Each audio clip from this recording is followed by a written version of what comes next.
2026. All right, let's start with the roll call. Thank you, Chair Grumbine. I'll begin with Chair Grumbine. Present. Vice Chair Uli is not here. Commissioner Butler? Here. Commissioner Dorden? Present. Commissioner Ensberg? Present. Commissioner Lenvik? Yes. Commissioner McClure? Here. And Commissioner Lodge is here.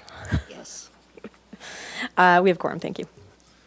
All right, so now let's go to public comment. This is any member of the public may address the commission for up to 2 minutes on any subject within our jurisdiction that is not scheduled on this agenda for public discussion. So whoever does not want to talk about State Street, please come forward. At this time, I don't have any speaker slips for in-person public comment under general, though I would just like to remind the audience that if you would like to speak under the item on the agenda today, that you can fill out a speaker slip on that pink clipboard on that wall and bring it up to me, and I'll call your name under that item. If anyone would like to speak under general, you can approach the podium at this time, but I don't think anybody wants to, so I'll move to virtual participation. If anyone online would like to speak under general, you can raise your hand at this time. But I'm not seeing any raised hands, and we didn't receive any written correspondence, so I'll give it back to you. All right. So we'll close. In that case, we'll close public comment, and we will. Oh, okay. Not about State Street. Yeah. So this is that. That'll be the next public comment after the presentation. Yeah. Yeah. All right. We just have to do that as just part of the order of business.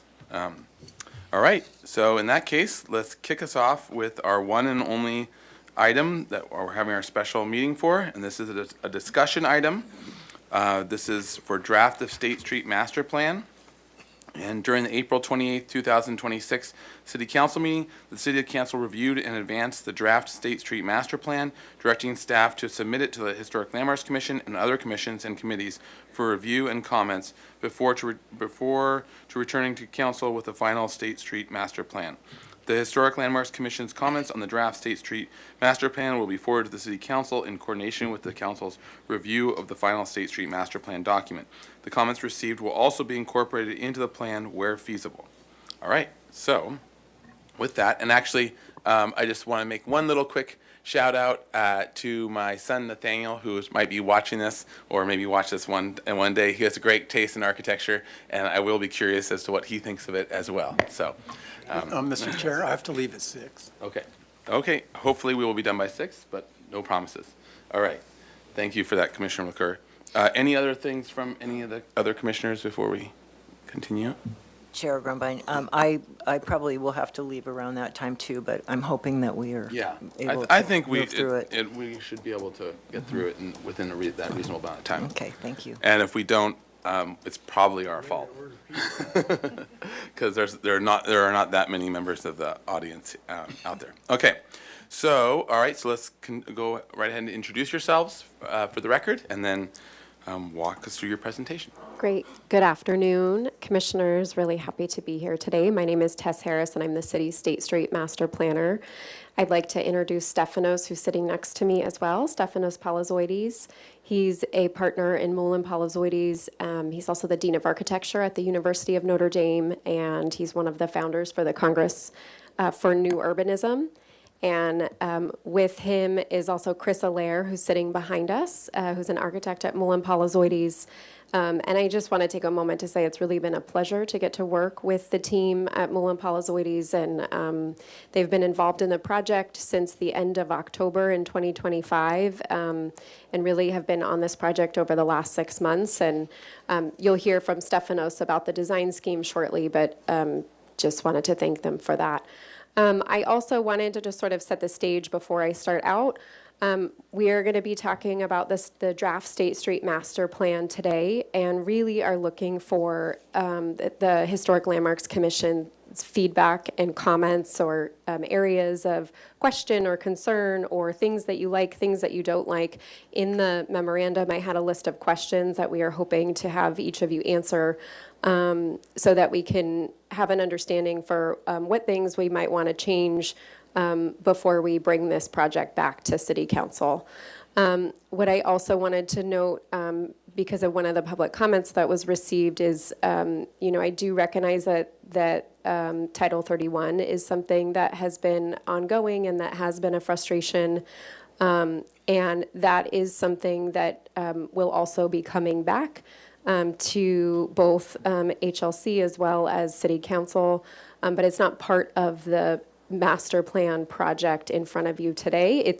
Of course, it is related, but the master plan itself will be moving forward, and Title 31 will be a separate conversation. So, want to make you just aware of that. So, I'm going to go through and talk about. Hold on a sec. Go through and talk about the plan, a brief background and community engagement, the vision and goals for the project, and then Stefanos will talk about the design and district strategies, and then we'll briefly touch on implementation and next steps. I want to highlight the work from many different organizations, as well as the State Street Advisory Committee. Mr. Lenvik was on that committee, and just grateful for the many hours of time that people volunteered in various organizations or on committees to really work on this project. So going into really why this plan and why are we doing this now? This plan sets the direction for downtown's future design and infrastructure. And looking back at the 1964 general plan, the 1969 streetscape improvements, the downtown business improvement district in 1975, and the expansion of the downtown plaza in the 90s, it expands upon the pedestrian orientation of State Street and identifies a design strategy throughout the districts with the intent of honoring the El Pueblo Viejo and recognizing that public investment in downtown has not been something that's really occurred for well over 30 years. And using this opportunity to think about downtown and State Street as a civic, commercial, and community space.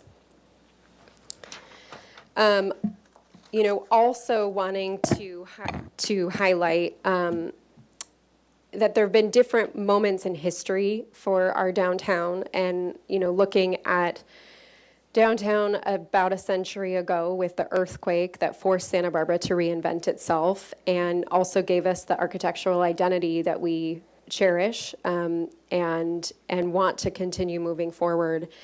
And now there's another defining moment. And while State Street as a temporary measure was closed to vehicles, and that moment revealed a change in downtown that I think, I hope we can all agree on, none of us expected or anticipated. People started to sort of realize there was a different appetite for downtown, or a different appetite for a public space that community could gather, whether it was retailers and restaurants and property owners, residents. People came out and connected with each other in a different way, and also debated what it should become. And so that's part of, I think that is also something that is worth mentioning as part of the history behind this plan. What you're going to hear about is this idea of a flexible pedestrian-first design, and recognizing that this is a redesign of a street, but really the start and an opportunity to intentionally create a community and civic-driven space in our downtown that can be enjoyed well into the future. So we'll talk, this is the project area. So it goes from Gutierrez Street up to Sola Street, and then Chapala to Anacapa Street, about a mile in length along State Street from end to end. And Stefanos and I will both talk briefly about the districts that are identified here shortly. These are some of the key challenges that we noted, and I think that we need to be straightforward about what this plan is responding to. There's many different challenges downtown, but some of the key ones that came out of the work were around retail, aging infrastructure, activation gaps, and mobility conflicts. Recognizing there's much tension around the different users on the street, and the mode hierarchy isn't very clear. Then in terms of retail, shifts in retail, we have e-commerce, we have major retail anchors that have closed 2017, in 2019, and 2020. We had a 2019 study that had identified an oversupply of almost 500,000 square feet of retail space downtown. We have less than 350 housing units in this particular study area.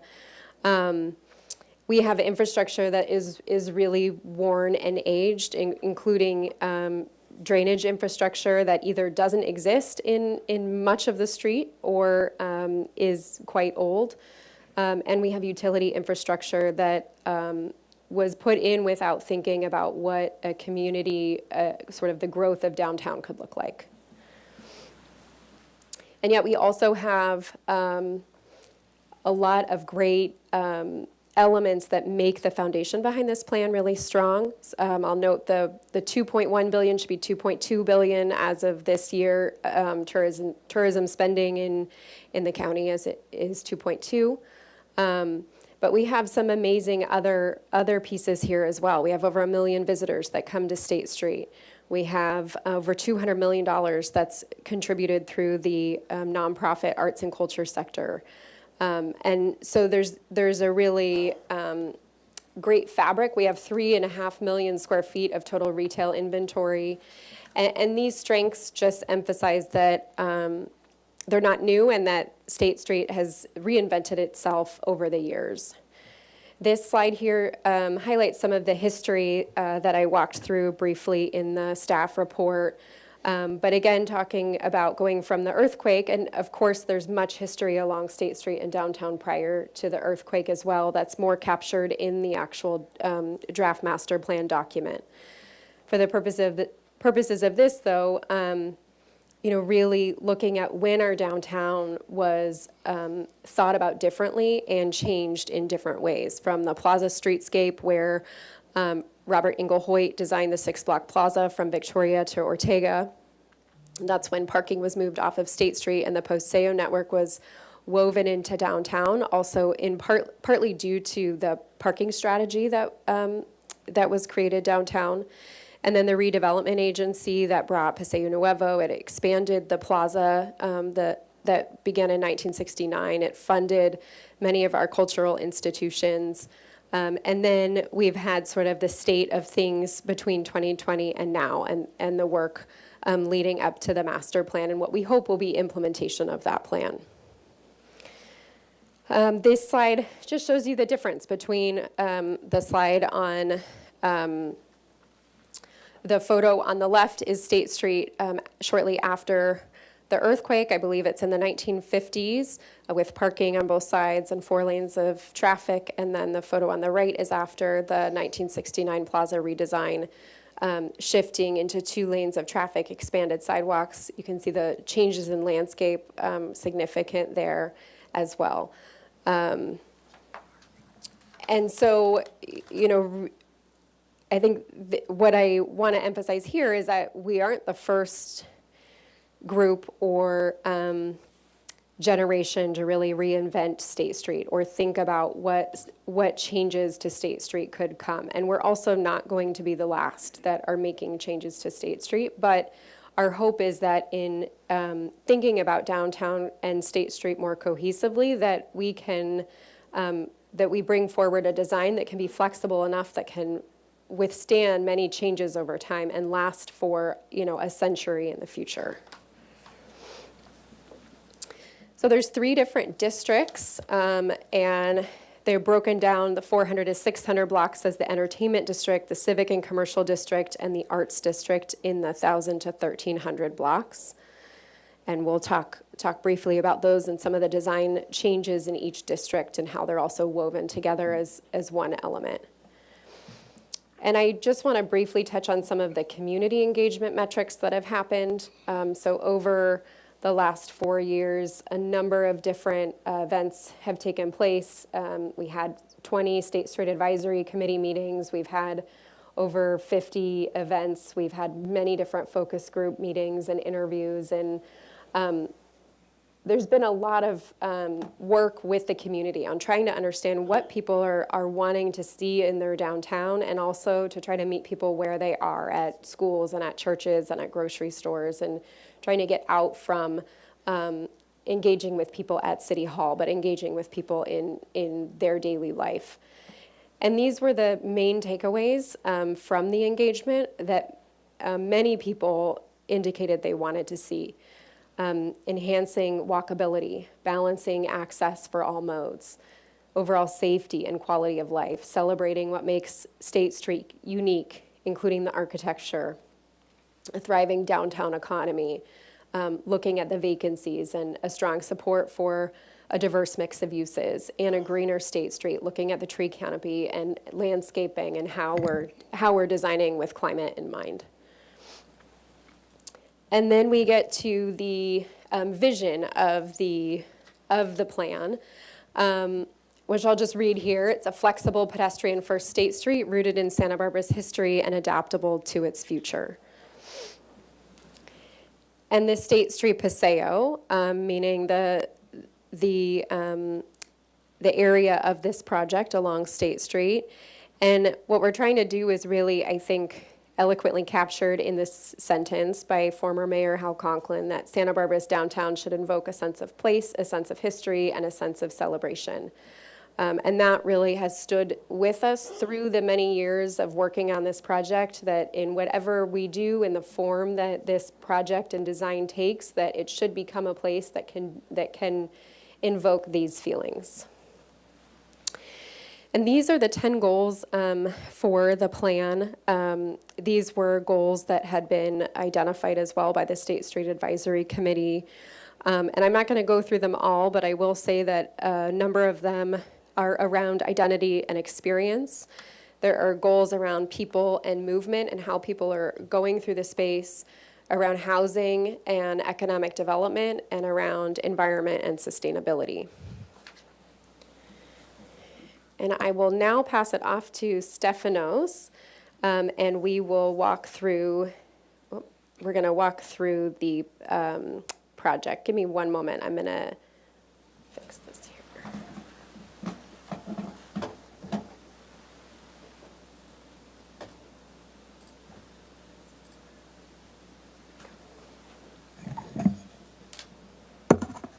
Thank you, Tess. This is a little bit of an uncomfortable situation. I've never been in this room before, so I need to find a way to talk to all of you at the same time. So maybe I will step back some and be able to see you, which I think is an important part of any meeting of this kind. I'm an architect like many of you. I come here in peace, in admiration, in support of the ideas and ideals that make the city one of the greatest cities in the state and the country. I first came here in 1973, and I've been here at least 6 times a year. That makes it probably over more than 300 visits. So I know and sense the qualities and the importance and the character of this remarkable place very well. So I feel that the weight of that responsibility, and I would like to engage with you in the kind of discussion that is expected of architects. I would like to know your opinions. I'd like to know how you feel about what we've done and what we're thinking about. And I would like to think about it in great depth before I return to speaking to the council. We're invited to take this project over and in 4 months solve what firms who were planning this project for 5 years could not resolve. And to summarize why that was, I would like to say that any urbanist project of this complexity, of this character, of this very unusual circumstance under which it operates, cannot be designed from the details to the principles. It has to be designed from the principles to details, and the details can support it or transform it or deny it. So the reason why we've come so far so fast is because the basic questions of how one circulates during this right of way, when during the day, what happens to the canopy, how are the districts identified, how are the districts differentiated through design over time, how one makes this a more special place than it can possibly be. All of those things weigh on the process, need to be taken into account, and And in the end, they have to be placed in a sequence of actions that begin from a general scheme, like the one you have received, to one that, when it comes to issues beyond the conceptual, the schematic issues, where things go exactly, what materials are being used, what the actual physical configurations are of all kinds in all places, that I think should be a discussion that takes place when the next stage of operations begins, which hopefully will be soon. I will say one last thing before I go forward. The complexity of this project is so intense, it's so disruptive really of what is in place, that I cannot see it possibly happening for myself in 7 to 10 years. This is something that has to happen in an organized way in a relatively short period of time, 2-3 years, in phases from top to bottom probably. But it cannot be, a street like this cannot be disrupted for 10 years and be half finished. I think that's a really important thing. I know it's a crucial subject that deals with resources as well as design form, but it is something for you to think about. So we're talking about a general view of the subject, and one, I think, that leads to a process of implementation that should not be discontinuous or very long. Keep in mind that at 3% construction inflation, which is probably modest at this point, considering what has happened in the last years. In 10 years, this project probably will be 50% more expensive than it is today. So there is that issue as well. Doing it now, I think, is of the essence. Just, I want to, although this presentation was relatively long, I think you've heard it. You've heard a lot about it in various other commissions. I just want to say a few things and first. And take your questions. I don't think I'm going to go through every one of the images. The first image reminds me and reminds us, should remind all of us, that we have no on the commercial front, we have no choice but to accept change. It happens for reasons that are that have to do with fashion, with economics, with force majeure, with all the kinds of things that happen in the universe that make for increased needs of change. And if you look at the way in which this street has evolved over almost 200 years, it has been through at least 4 or 5 phases. And there is one very common aspect, particularly of its life over the last 50 years, which is while the whole country was mauling itself, closing main streets down and cutting streets off to traffic, in Santa Barbara there was always a balance after 1960, a sense that this street has to be multimodal and balanced, meaning, yes, it's not that way, it's some other way, but it's all modes are in place. The removal of the parking, for instance, was an incredibly radical move in 1965, 65, 66. It's a very radical move, and yet it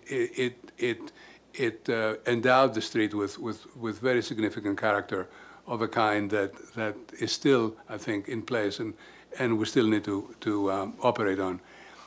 You heard Tess speak about this idea of various districts.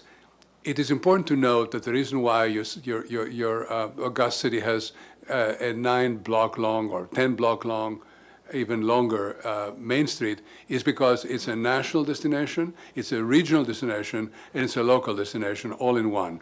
Most American local main streets are 3 blocks long, maybe 4 sometimes, but they're a third of this, of the length of the street. So it has been successful, and I think it can be also successful going forward as a destination in all these respects, despite the tremendous shift that has come up through internet commerce. Also important to note is that the removing of traffic and the removing particularly of parking from this street is supported by the tremendous investment that the city has made in parking garages. And so there is about 800,000 square feet of retail on the ground floor of the buildings in the 3 districts, and there's 4,000 parking stalls built into garages. Enormously expensive and enormously consequential investment. The ratio of 2.0 cars per 1,000 is consistent with all great Southern California downtowns, matching Santa Monica, Pasadena, and Beverly Hills. There's a place we've also worked and where this subject came up in practice rather than in theory. So in a way, we can now ascertain that a place that is so configured and has this kind of balance between retail and and parking can in fact function and succeed. All the physical conditions for making this a great place exist. You have one of the greatest downtowns in the United States architecturally in every way. The urbanism is very consistent and very strong. The land uses in place, mostly commercial, many landmark buildings, the parking investment we talked about. There's a lot of alley service and backside service in a lot of the buildings, not everywhere, but in a lot. Bicycle network, transit, all those things are well developed and very much in place and very much to advantage.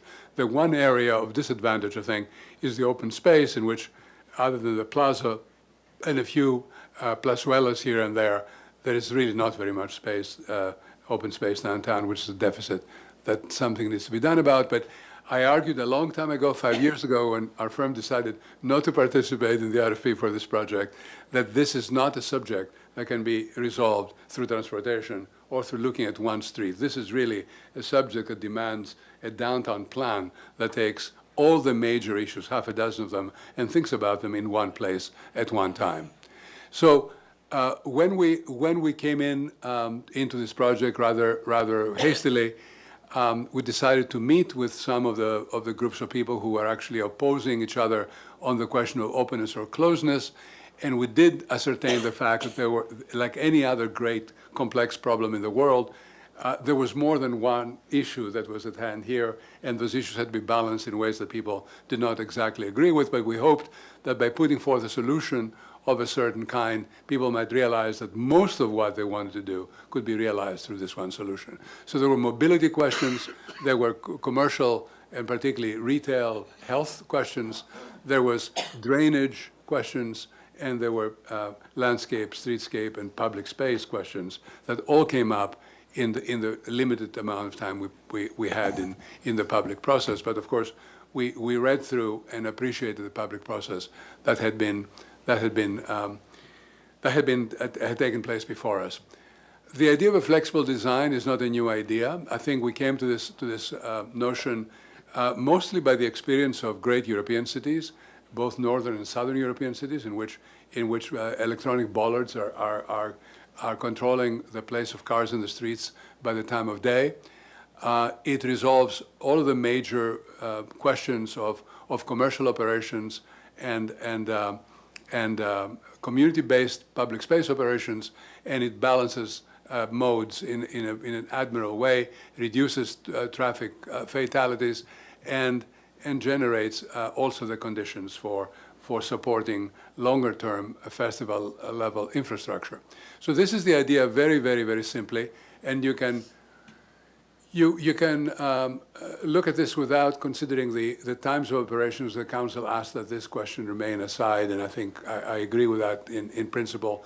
I have to say, nonetheless, the question of operations is important because the thing that cannot happen is to have a form of street that is open at different times, at different days, and it's not predictable because that's as confusing as not having any rules at all. So the only fixed aspect of this, commanding fixed aspect of this design, is the issue of emergency vehicle access. It's the only inflexible one that cannot go away, will not go away, and has to be directly faced. And this consists of two travel lanes of 10 feet each, and 3 feet on either side of these two lanes for possible accommodation of parked emergency vehicles over time. And so that leaves approximately 30 feet of sidewalk on both sides. It is a very unusual size of public space. 30 feet is a strong and extraordinary sidewalk size. It allows for people to be seated and for people to be walking, and you're going to see this in a moment.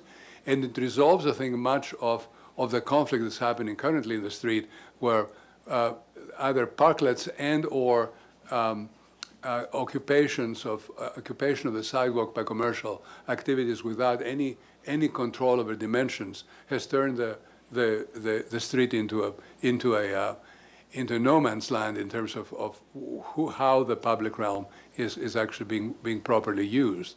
It's very unusual in that the existing streetscape in this kind of a situation would be in the middle of the sidewalks rather than in the edges of it. That's very unusual in that it makes the place looks much more elaborately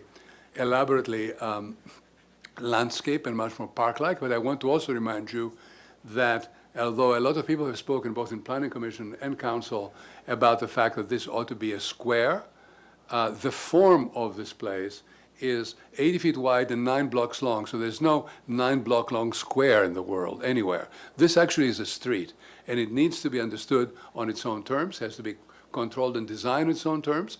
And I think one of the things that is very important about it is that it needs to have a particularly important character in the center of it, which is where the civic facilities, many of the civic facilities, the historically important places post-earthquake are located, and which I think, with the age of many of these buildings in place, is one of the greatest historic resources in the state, if not the country.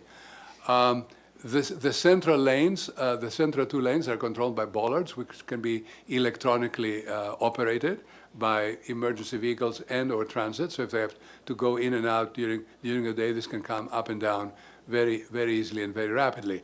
Underneath the street, as you can see here in this light gray rendering, is actually an underground cistern of about 4 feet, which by using porous pavement absorbs much of the water coming down from various parts northern to the downtown, and which would absorb much of this water and allow it to percolate into the ground and be filtered this way, as opposed to continuing into the creeks and unfiltered into the ocean.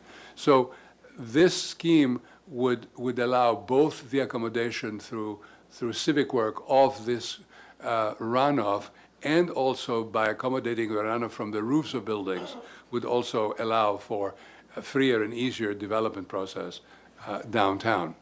I'm not going to repeat the writing. You can read it as I'm speaking. I mean, there are issues of operations and advantages to this idea that matter. Let me say in the previous one that the land. Am I going the wrong way here? In the previous one, we're hoping that on the lower 3 blocks, which are 4, 5, and 6, and in the upper ones, which are 10, 11, and 12. The 1200s, in other words, would like to keep the existing landscape fortified, enrich it. Some of it is dying, some of it is not doing well. Just make sure that the 60s idea gets maintained. Remove the base, so that the base planting in most places, so that one can understand the horizontal run of the space being from wall to wall. In the central 3 blocks, the civic center blocks, we were hoping to plant an alley of sycamores, which is very much of a southern Mediterranean kind of landscape, which can provide an enormously beautiful canopy in 20 to 50 years probably, and which would provide the kind of deep shade that would be desirable in the summer and the open light in the winter. The place would be well lit during the night, both through the typical standards that you see there, but also through strings of lights. We would hope that all the stores will also remain lit at night as well. Important to see that and we have a better drawing of this coming up on the bollards. It's important to see that there's a finer division in the zoning of the sidewalks. We're allowing for a 12-foot frontage zone for eating, for restaurants to occupy. Some of them with a in-building porch and some without. And then there's an 11-foot through zone that's actually the sidewalk itself, which I think, with some exception perhaps, because this is really a generalized idea, might be applied throughout the 9 blocks. And this 11 zones, 10 foot of these 11 zones, of 11-foot zone, are necessary by your pedestrian circulation code. Then there is a 4-foot zone for bicycle parking, benches, and all kinds of other things, and art and so on. And then there are 3 feet that have to remain open for the space necessary for emergency vehicles to occupy occasionally. And there's a rolled curb there that can allow them to get on to the sidewalk if they need to. All of this idea is very well tested both in the United States and abroad. There is no doubt about that. Having 2,000 cars a day on this street is a remarkable load, is a remarkable circulation load, very unusual, needs to be taken seriously into consideration.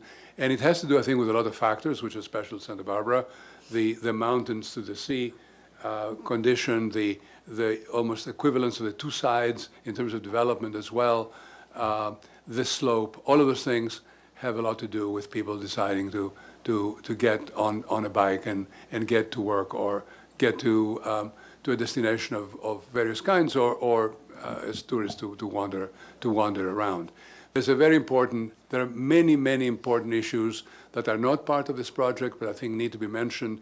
And one of them is the very serious issue of challenge that the funk zone presents to the rest of the street, because the funk zone is basically a conventional retail street with parking this continuous and close to people engage in it in a way that's entirely different than the rest of the street. They stop in the street, so they go to parking, they leave their cars and walk and back to the parking directly and very close to where their destinations are. Here I think we're in a Park 1 situation, which is entirely different. And how these two things marry, I think, is a subject that is beyond this project, but I think very much to be further studied. One of the things that is going to have to be addressed in the next phase of operations in the design front is that we tend in the United States, and in the world to some extent, but particularly in the US, to over-design our public space, to overburden it with design elements that keep its flexibility down. So this is a reminder of the fact that a space like this needs to be there for just idly walking and experiencing it as a pedestrian, for dining, of course, sitting and spending time in it, for biking, for moving or driving in the evening after hours, for visiting particular historic and other resources, destination-based resources, for just idle play, both by children and by adults, for going to organized festivals, and for relating to art, to music, to theater, to the visual arts, and for open air vending. And not all of these things have been thought about in this plan, because it is not designed to that extreme, but the principles of where these things go have been. And because there are 9 blocks and all blocks are different, the buildings are different, some sidewalks are different, the access conditions, the right-of-way sizes are different often. I think only by going block by block in design would many of these issues be resolved. Again, a reminder in this very general plan, the 4 to 6, 7 to 9, 10 to 12, the 3 blocks at the bottom, middle, and up. The difference in color is because the right of ways for the 20 feet are take the middle and the sidewalks are expanded in all cases, but in one case we're patching maybe clarifying or refining the patterns on the brick, but in the other case we're hoping to finish the Central Historic District part in stone. And just a little bit of an indication about what goes on in a 3-block area, any of the 3, a bicycle station, transit stops, which are really bays against the sidewalk, retractable bollards, designated drop-off zones on the side streets everywhere, two-way traffic lanes, two-way bike lanes, day versus night, and opportunities for more intense landscape design. And you can see that here in a close-up of one of these. Note that there are also pedestrian crossings at least twice per block. And this is the equivalent situation in the middle three blocks, in the civic portion of the site. And one of the really important opportunities here, which I think again is not part of this project, but is essential to the future of the downtown, is the resolution of the shape of De La Guerra Street, of the plaza, of the Paseo Passage, all the buildings, the historic buildings in the old Paseo, and in the right-of-way of Paseo Nuevo. All of those things are essential in their form resolution, the public space resolution, and the use resolution in how the center of this town is going to carry its sense of destination for the entire downtown. We don't have to talk about all of these. The issues are very similar for each one. There is an opportunity also in the nature of the paving, which is a very common aspect of great urban centers in the world, that the actual patterning of the pavement plays a significant role in how intersection designs, sidewalk designs, and crossings mark the proper way of using spaces like that.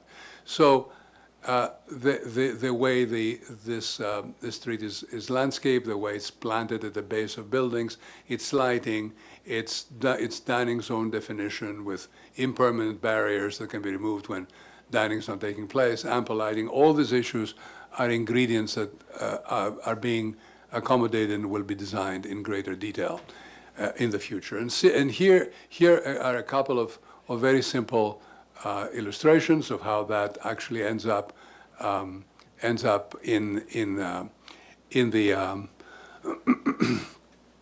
the civic center as an environment that accommodates all the principles and ideas that I outlined. It becomes a larger park. This is probably a 10, 15-year canopy in terms of its size, with sycamore trees that, as you can see, bancos, a right-of-way that is shared during the day when the street is closed by bikes and by transit, and people eating outside, people crossing, and as well as moving across the street. I mean, 2,000 cars a day means that there's a bike probably on the street every 3 minutes or 5 minutes. So it is possible to see the porousness of the movement east to west as well as the biking north and south. This is the part of the arts district, very much in the same spirit. The existing landscape, more outdoor dining, and more of a continuous realm in the technical sense, but maybe more special in the details. A farmer market in the present, a farmer's market in the future, and the lowest portion in the entertainment zone. This is probably the closest dimensionally that this project is to the way it's going to be, something like this image with people easily crossing and people lightly moving up and down. The sizing of the lanes, I think, having an awful lot to do with the possibility of limiting the speed of bikes and the manner in which this is to be controlled, probably both by the form of the street and also by some oversight of a kind that I understand is already happening. The technical summaries we received, we had a landscape architect with us,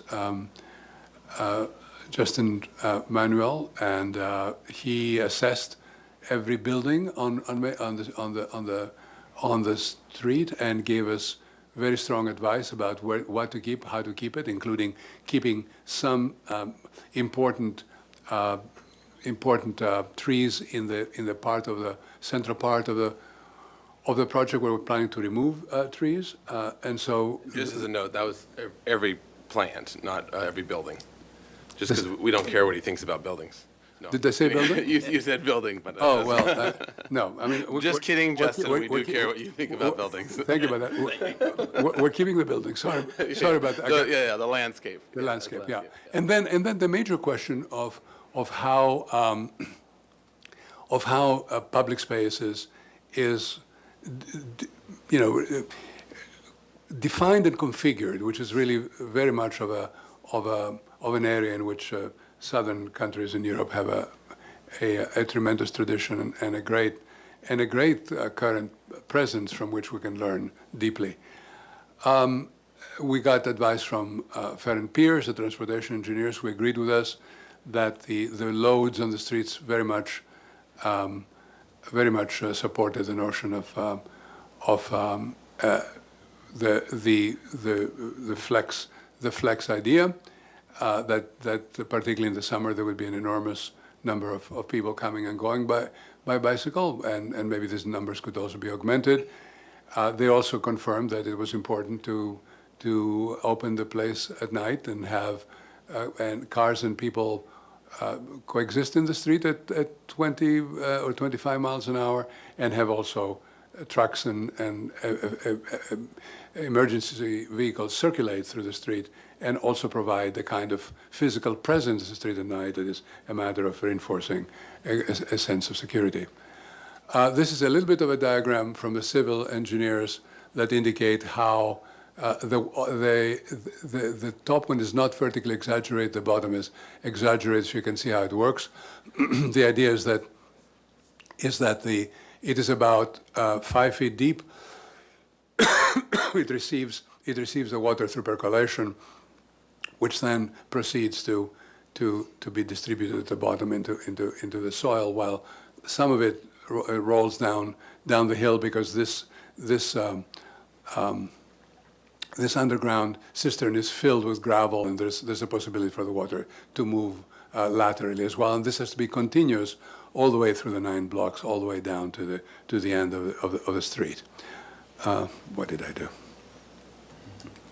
I pushed the wrong button.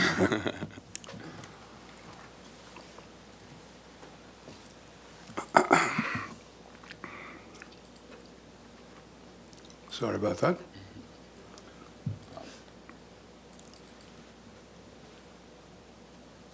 Excellent, thank you. I think I touched the pad. And then this is what we learned from our retail consultants, that we need to be extremely attentive to issues of access and signage, that parking and surface and structured configurations needs to be not only addressed as it is, but also maybe rethought in serious cases. Some cases, the bottom 3 blocks actually are not extremely well parked, while the others are much better parked. That the streetscape and landscape and its maintenance over time, and high quality maintenance, is essential. That the well-being of retail, dining, and entertainment facilities on the street is essential, and that it really needs to, that activity has to be continuous and of good quality and very well maintained. Programming has to happen throughout the year without interruption. Housing is of the complete essence, because another 1,000 or so units of housing at least would create a local market which would animate the downtown very, very positively. Storefronts lit at night, well presented and coordinated in terms of their quality. Transit is essential in connecting this very long street from the ocean to the northern 1200 block. Lighting, night and day particularly, and both for the space and the stores, and a sense of safety of the complete essence. There can be no exceptions to that whatsoever. And then I'm going to finish with a slide there are two of them, but the first one is particularly important. I'm going to read it because it is really essential that you understand that any scheme, the best of schemes, cannot guarantee that things that are being discussed here with such great seriousness are in fact going to happen without all kinds of other things happening that might reinforce or accelerate the possibilities that the great futures being visioned in the scheme would actually occur, would take place. So I think that the first item is that a street like this, particularly if it's branded as 3 different streets or 3 different portions of streets, really needs to attract businesses that support and appeal to tastes that are diverse. So this cannot be a street for one demographic or for Santa Barbarans versus visitors. It has to be there for everyone, and the city should enable this to happen as well. We've done this in the case of our practice in Beverly Hills. Once 15 years ago, it was a very important idea to separate things so people knew where to go, how to get there, what to expect, and patronize the town center of that city much better than before. There has to be very much of a clear block-to-block management process with expectations of great quality. The downtown looks scruffy, unkempt, and it is not attractive to people who are coming here expecting to see something that they don't find, particularly compared to the way it was 10 years ago. Now, some people expect to be the way it is, others not, but I think by and large, the better kept the place is, the more important its chance of success. Wayfinding system, particularly from parking to the stores, is important. Supporting the business improvement district and its goals and its activities is extremely important. The parking management and the pricing are essential to any downtown activity, so that's something that needs to be considered. And also, as should be the potential conversion of Anacapa, Chapala, Gutierrez, and Haley to two-way streets. One of the greatest problems of the city as it is that one enters it coming from the south and from the north on streets that are not principal streets, and by the time one misses a right, they cannot get back to where they were. It is really the wayfinding system through one-way streets in general is a problem, and it's particularly problematic in this streets whose activities are so densely packed between 4 arterial roads. So that's something that we're not imposing, but we're suggesting happen as a study, and soon. The repurposing of underutilized commercial properties as housing is important. The exploring of programming on a regular basis is essential as well. And a specific plan for the larger downtown to enable infill housing, probably on an emergency basis, considering how slowly things happen, is something that cannot wait. And finally, we heard this in our few meetings, in the way things were written down for us in previous process meetings, and in the way certain other kinds of meetings happen on the business side during the last 5 months. The city must propose a schedule for reducing the time necessary to issue retail licenses. It doesn't make any sense for a license to take a year. It doesn't make any sense for buildings to take 2 years to go through design review and otherwise to be built after that. I mean, it really has to be a process by which this is seen as an emergency situation with the downtown in order to maintain its quality and its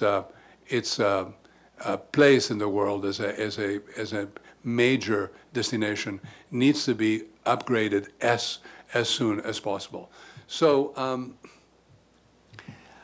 to conclude, I think that the flex scheme that we're proposing it takes advantage of the very recent pattern that has existed in this place, where the street is multimodal and it is park-like, and at the same time accommodates people and cars at certain times of the day and night.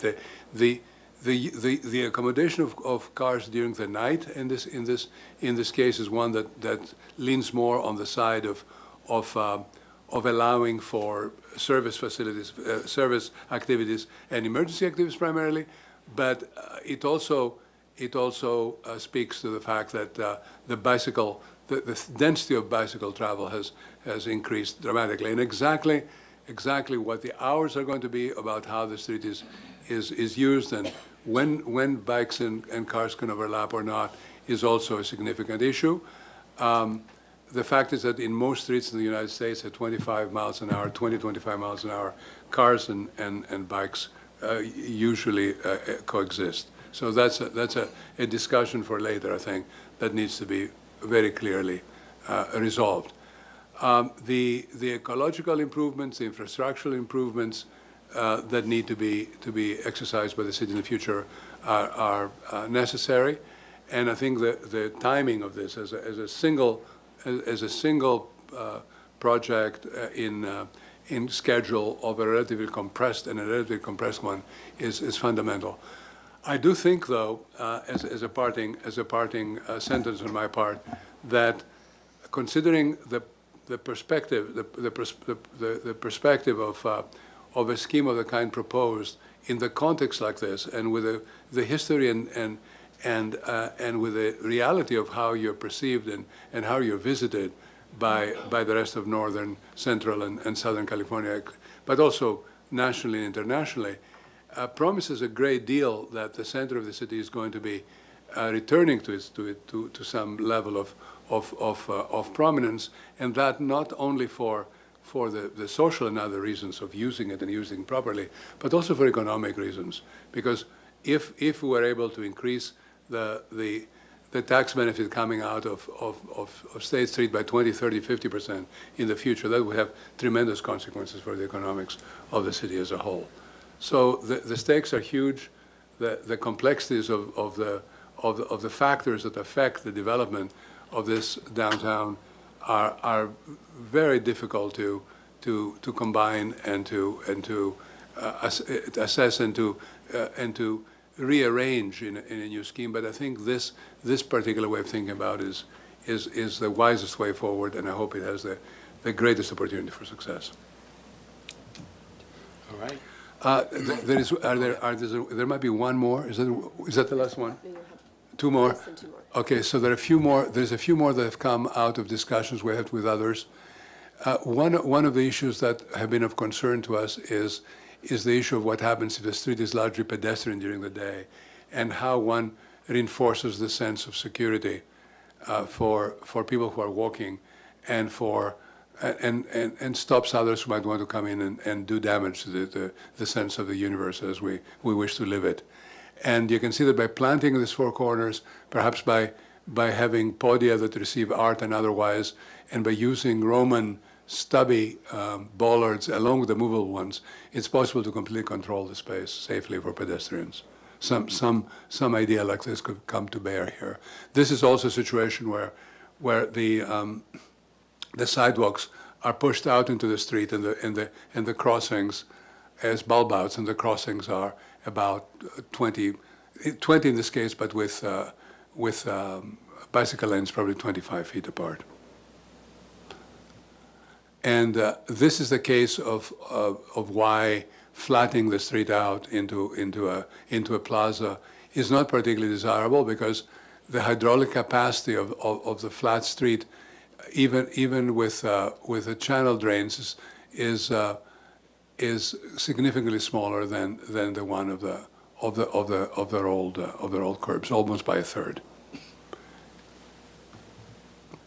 And then the other disadvantage of the flat street, assuming that of course it could be flat even in terms of the paving, is that the flat street would necessitate fixed bollards by the hundreds in keeping the vehicles from the sidewalks. There's a couple more slides. I know I'm going to go through them quickly. Just on implementation, Stefanos did mention that we are relooking at the phasing for these sections. So don't look necessarily at the years 1 through 10, but instead the different phases, phase 1, 2, and 3, and really looking at things that what this is trying to state is looking at things we can do in the nearer term things like bollard infrastructure, getting that in place sooner than later so we can start using the street in the way that that this plan is intending it to be used. And then going into reconstruction for at least 2, if not all 3 of the districts in the next phase. And then really looking at programming and events strategy and expansion of the bid potentially and some other elements that would relate to the overall infrastructure changes. This slide shows just the council action that occurred on April 28th. Many of these questions are similar to what you're going to see today in front of your commission. And I have the votes at the end of them, but they did receive the draft framework and then move the plan forward to come to your commission and other commissions for feedback and comment and have an open public comment period. They did indicate support generally for the flexible design approach and the vision, principles, and goals. And then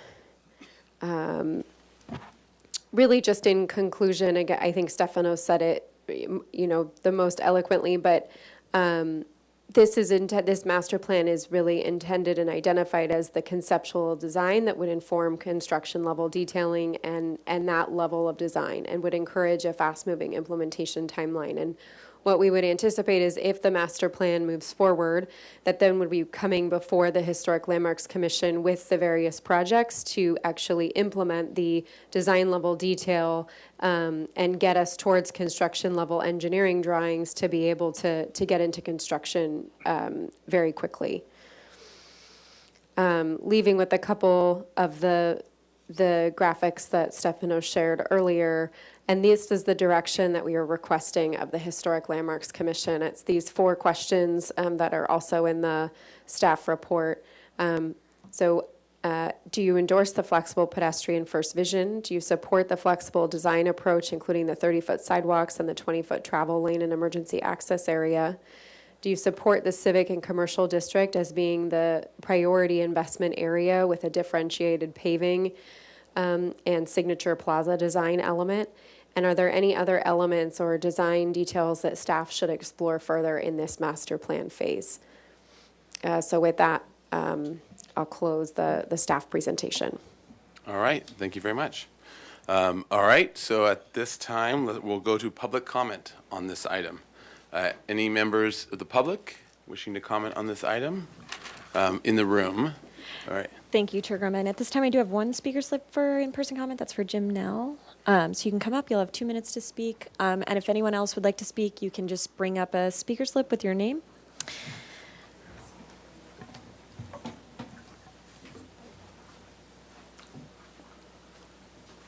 My name is Jim Cannell. For those that don't know me, I'm the largest single private owner of real estate in downtown Santa Barbara. I have almost 400 tenants and merchants.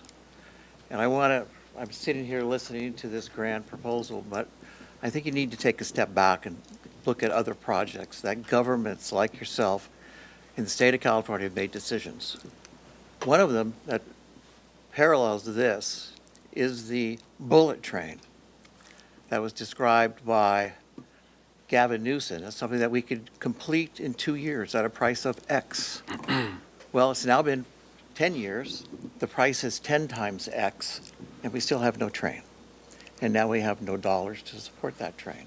What we have is just empty debris of waste. And I am standing here telling you that your own consultants said the chance of success on State Street is less than 10%. You're investing millions of dollars, hundreds of millions of dollars for a 10% chance of success on the street. Does that make good sense? This is how government gets in trouble. It makes decisions without thought process of cost and time. The cost of this is going to be exorbitant. The time it takes to get this done is going to be extensive. The dislocation of what you're going to cause is going to be tremendous. Most of the merchants won't survive what you're talking about this plan moving forward trying to do. It's not going to capture anything more. The street's been closed for 6 years. Are you going to keep it closed for another 6 years? Is that what the plan is? You need to look really deep and hard with respect to the direction. Do you know what the cost is? Do you have any idea? Do you know how to supplement that cost? Who's going to pay for it? How are you going to attract people down here with a street that's going to be closed for the next 3 to 6 years? And if that's the case, that's almost 20 years of State Street dislocation. Is that what you're buying into? Is that the decision you want to make, to close this street at the cost you're talking about and the dislocation of what you're talking about? People are already suffering. I know it. I see it every day. I'm the largest single property owner in Santa Barbara other than the city. And my merchants are dying. They are not boisterous, but they're becoming to be. I'm asking you to take a real hard look. We have a train to nowhere. Do you want a street to nowhere? That's the decision. This is a boondoggle. That's all I have to say. Thank you. All right, thank you. Thank you. With that, I don't have any more speaker slips for in-person public comment. If anyone wants to speak, you can approach the podium at this time. Otherwise, I'll move to virtual participation.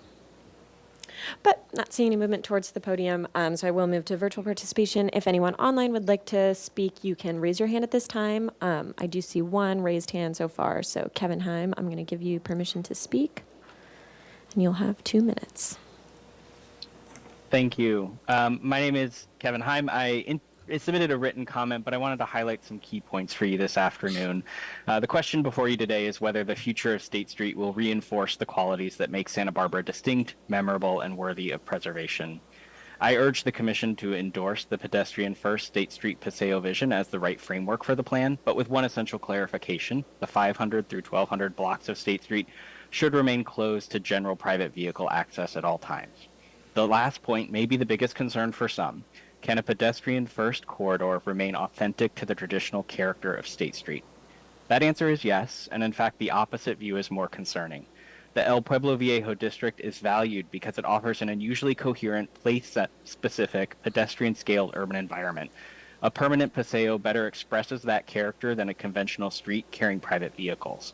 The draft plan was designed to allow overnight private vehicle access, but the City Council has already directed that fixed access hours be removed and determined later.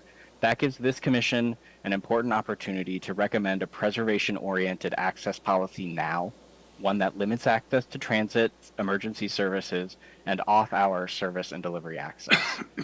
The proposed allocation of space in the plan is compelling because it reallocates the public realm towards the uses that best showcase Santa Barbara's architecture and urban form: walking, bicycling, outdoor dining, and civic events. This is a more appropriate arrangement for a landmark historic corridor than one dominated by moving automobiles. I'd also encourage the Commission to comment on a few design details that really matter here. Bollard placement should be minimal and unobtrusive. Intersections should be raised or otherwise designed to clearly reinforce pedestrian priority. And the overall design should stay as flat and flexible as possible, so State Street reads as a continuous historic promenade and not a conventional street with just some additional decorative elements. Finally, and very briefly, I really support the plan's emphasis on housing and mixed-use revitalization. That matters because the long-term preservation strategy for State Street is restoring the corridor to a walkable, lived-in, economically resilient historic neighborhood. So thank you for considering these comments. All right, Thank you. thank you. With that, I don't see any other hands raised. So I will just acknowledge that we received written correspondence from Lily Hyger, Kevin Boss, Aaron Richter, Bruce Karen, Kevin Heim, and Guthrie Leonard, and give it back to you. All right. Well, I will bring it back to the Commission. And because this is a special meeting for this project alone, I do think it'll be good to have go through a round of questions for everyone to sort of get some of these questions out and that. But then as we go through comments, I do think it's appropriate if we have it a little bit more discussion style with the presenters as well, so that we can not just, and the other part of it is we are not actually the ruling body, so we're not passing a decision in that manner. So I think as long as we can have a discussion and then have a consensus on HLC's side or some version of it, or non-consensus if that's the case, but at least have a clear, have spoken our opinion clearly. I think that's going to be where we're going to get the best result. So we'll try that out and see. Normally, it's very clear cut. We have questions to the applicant, then we have our discussion, and then we have our decision and our votes. But I think in this case, one, we don't have the power to make the votes, or it's not our decision to make, but it's ours to give recommendations. So anyways, I just want to sort of frame it and structure it that way, so that way we can start by getting out all of our questions, and then we can sort of get into, I think we should take on each of these 4 questions separately and just discuss them together. I would also ask that we share time fairly equally as well, so that we hear from everyone, we have time to discuss, and then we sort of see if we land on something that we're in agreement with. And of course, we do have some time, but I don't want to spend an hour on one question, basically. I want to keep it moving to at least a reasonable level. So, okay, so sound good with everyone? All right, so let's start with questions. So what's everyone's questions? Go ahead, Commissioner Lodge. Thank you, Mr. Chair.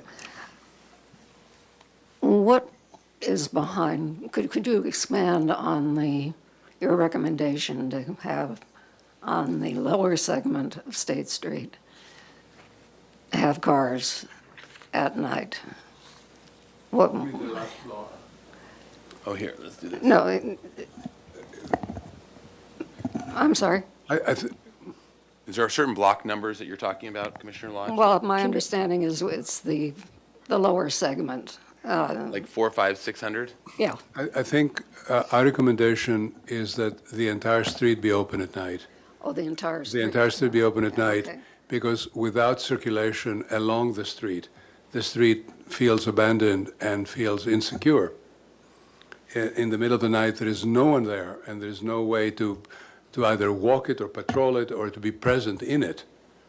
And this actually is very much the experience of the places that have done so in the past, in other countries, other cities, in this country as well. So after a certain point at night, it is not necessary for the street to be closed.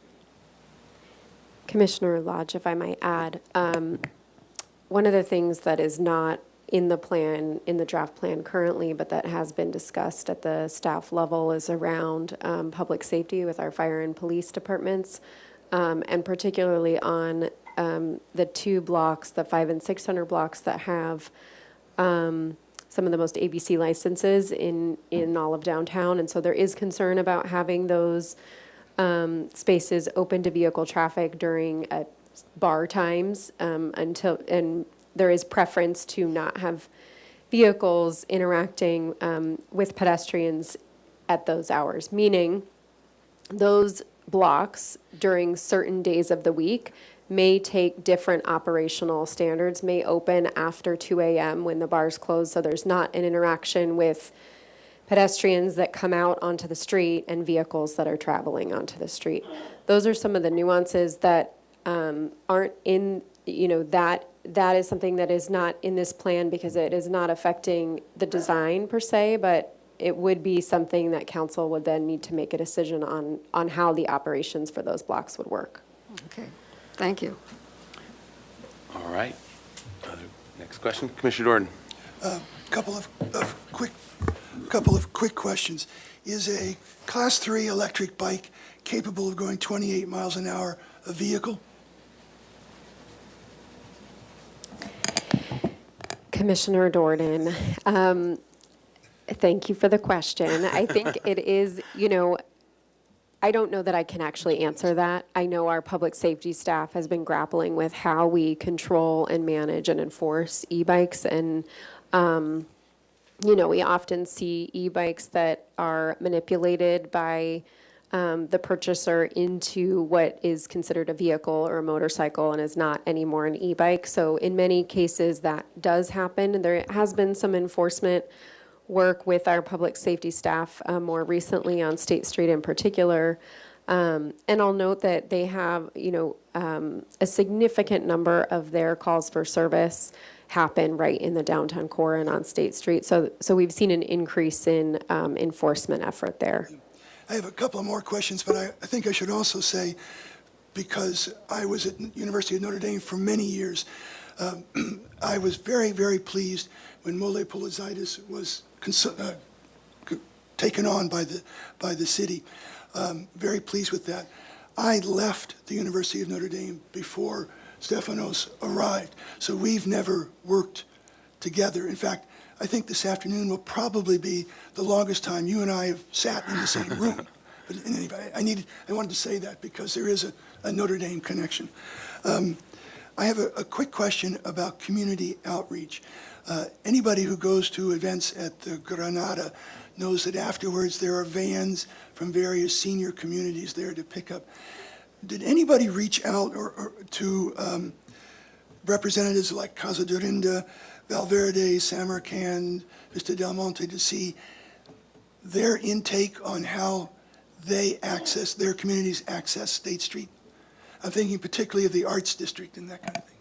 Commissioner Jordan, I believe some work was done on that when we looked at opening and did subsequently open the street to allow for vehicle traffic in front of that block, the 1200 block where the Granada is located.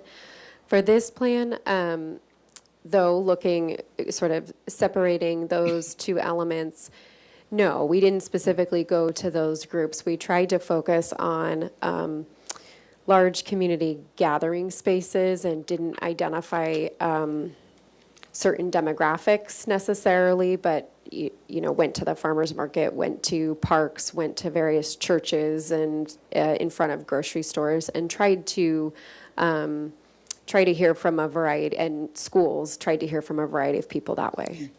And my last question, and it's a technical one, and I realize you may not be able to answer it, but for example, last week, this commission reviewed the city's sea level rise plan. And because of changing environmental conditions, there are now things coming in front of historic preservation commissions that are just created by new conditions. In one of the appendices, the civil engineering analysis and recommendations, there's an assumption about permeable pavers capable of absorbing 1-inch rainfall per hour. And my technical question is, are those assumptions about rainfall based on historical records or on projections going forward? Because with the changing environment, history is not always the best indicator. And it's a very technical, but I'm just... Commissioner Jordan, I believe we had our sustainability and resilience team look at the stormwater analysis, and I believe the 1-inch rainfall per hour was what they are typically seeing with permeable pavement today. So it's not looking at the projection in the future, but it's not 10 years ago either. Okay, thank you. I have comments. Great. And Yeah, that's it. and we'll have the discussions as well. Questions? Yeah, I have a question. All right. I'm trying to formulate questions and not make them comments, but I need to understand where we are going with this project in the context of Santa Barbara's unique built environment in downtown. And I look at your slides on page, the existing plus the future. I think it's page 21 and 22, for instance, is an example. Hold on one second. Let's pull it up so we can all look Okay, at it. so.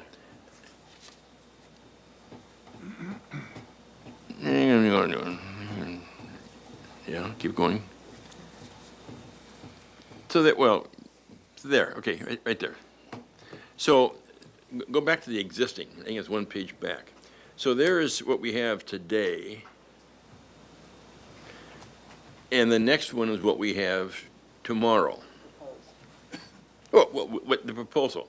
And my question is, what is the difference in those two images? Okay. The difference in these two images is that the zoning of the street face to face is regulated to give you appropriate kinds of uses next to buildings, sidewalk uses, landscape and general, storage of various, or location of various stationary objects, and then a proper, limited, and defined areas for circulation, which now is, as you know from the existing conditions, completely irregularly apportioned. And the actual materials, and both natural materials in the landscape and hardscape, all of those are unified and designed in a way that produce a finished environment as opposed to an environment in flux.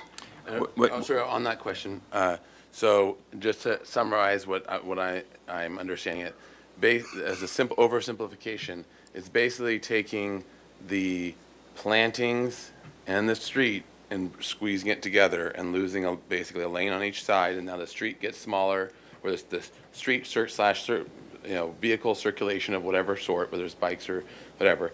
So you're taking it from here and you're sliding it to here as a basic, and giving more sidewalk to the storefronts, actually very similar in a lot of ways to an idea Commissioner Ensberg had sketched out not too many years back. But basically, that's the basic move, Enlarged right? sidewalks, Enlarged, with defined Yes. zoning Yeah. activities. But yes. just as an oversimplification, that's sort of where the difference. What I see, and I'm afraid that what a lot of people will see is this view right here without the trees for a lot of years. And if you go back to the prior slide, the bones of the landscaping is there, and it probably can be enhanced, I would assume. And my comments will come later regarding that. But one of the comments that the speaker made today, and I wrote it down myself prior to coming here, is at the city council meeting, your introduction to the city council, you stated that in the 1970s, I'm paraphrasing now, in the 1970s, over 90% of the downtowns that eliminated cars were failing or failed and went back to a multi-mobile situation. And yet, with that presentation and that background, we kept driving ahead. With a scheme which, could lead to failure. And I walked State Street again yesterday, and as I believe someone made a comment, State Street looks pretty ragged. Looks very, very, very ragged. Why wouldn't the businessman be concerned when it looks that ragged about not having the same thing happen 10 years down the road, 15 years down the road, with no more attention than they've gotten now? And we go back to the future slide. We go back and say, well, this is what it's going to be. But my question is, at what point in time is it going to be this way? This is the image we're selling. What point in time is it going to be this way? So, I want to break it down in a couple questions. So one question is about the timing and having it look like this as opposed to what it looks like now. And then the other part, seems like another part of your question was the question of if 90% of places that shut down and went all pedestrian In the 70s. In the 70s have failed, what's different? I'll change it, tweak the question a little bit. What's different about this design versus what has happening in the 70s? Okay, so let's start with that one. 'Cause I'm assuming you're not designing for 90% failure. No, we're also not designing for keeping cars out either. Yeah. We're designed for keeping cars out at appropriate moments of the day and keeping cars in other times of the day. So that is already a multimodal strategy. The other malls that failed, most of them, actually just banned cars altogether. And so we already had cut out the use of parking on the street for a number of years now, almost 70 years. And common opinion in retail, in the retail trade is that, parked cars on streets are essential. And here's a case where they were not essential, because this place prospered without parked cars. But there's now also the question of 2,000 bikes a day. So there's a whole other new way of thinking about how one circulates and what this place means as a public space, a unique public space in this culture at this time. And the presence of the garages already built support the notion that one could actually park and walk, and also take transit up and down and go from place to place, and along with the prospect of or the possibility of walking as well. So I think that this is not a case of shutting the street down. Is a case of actually balancing its transportation ingredients in a way that's different than was done in the past, and certainly in the recent past, where it is really pretty much entirely shut down.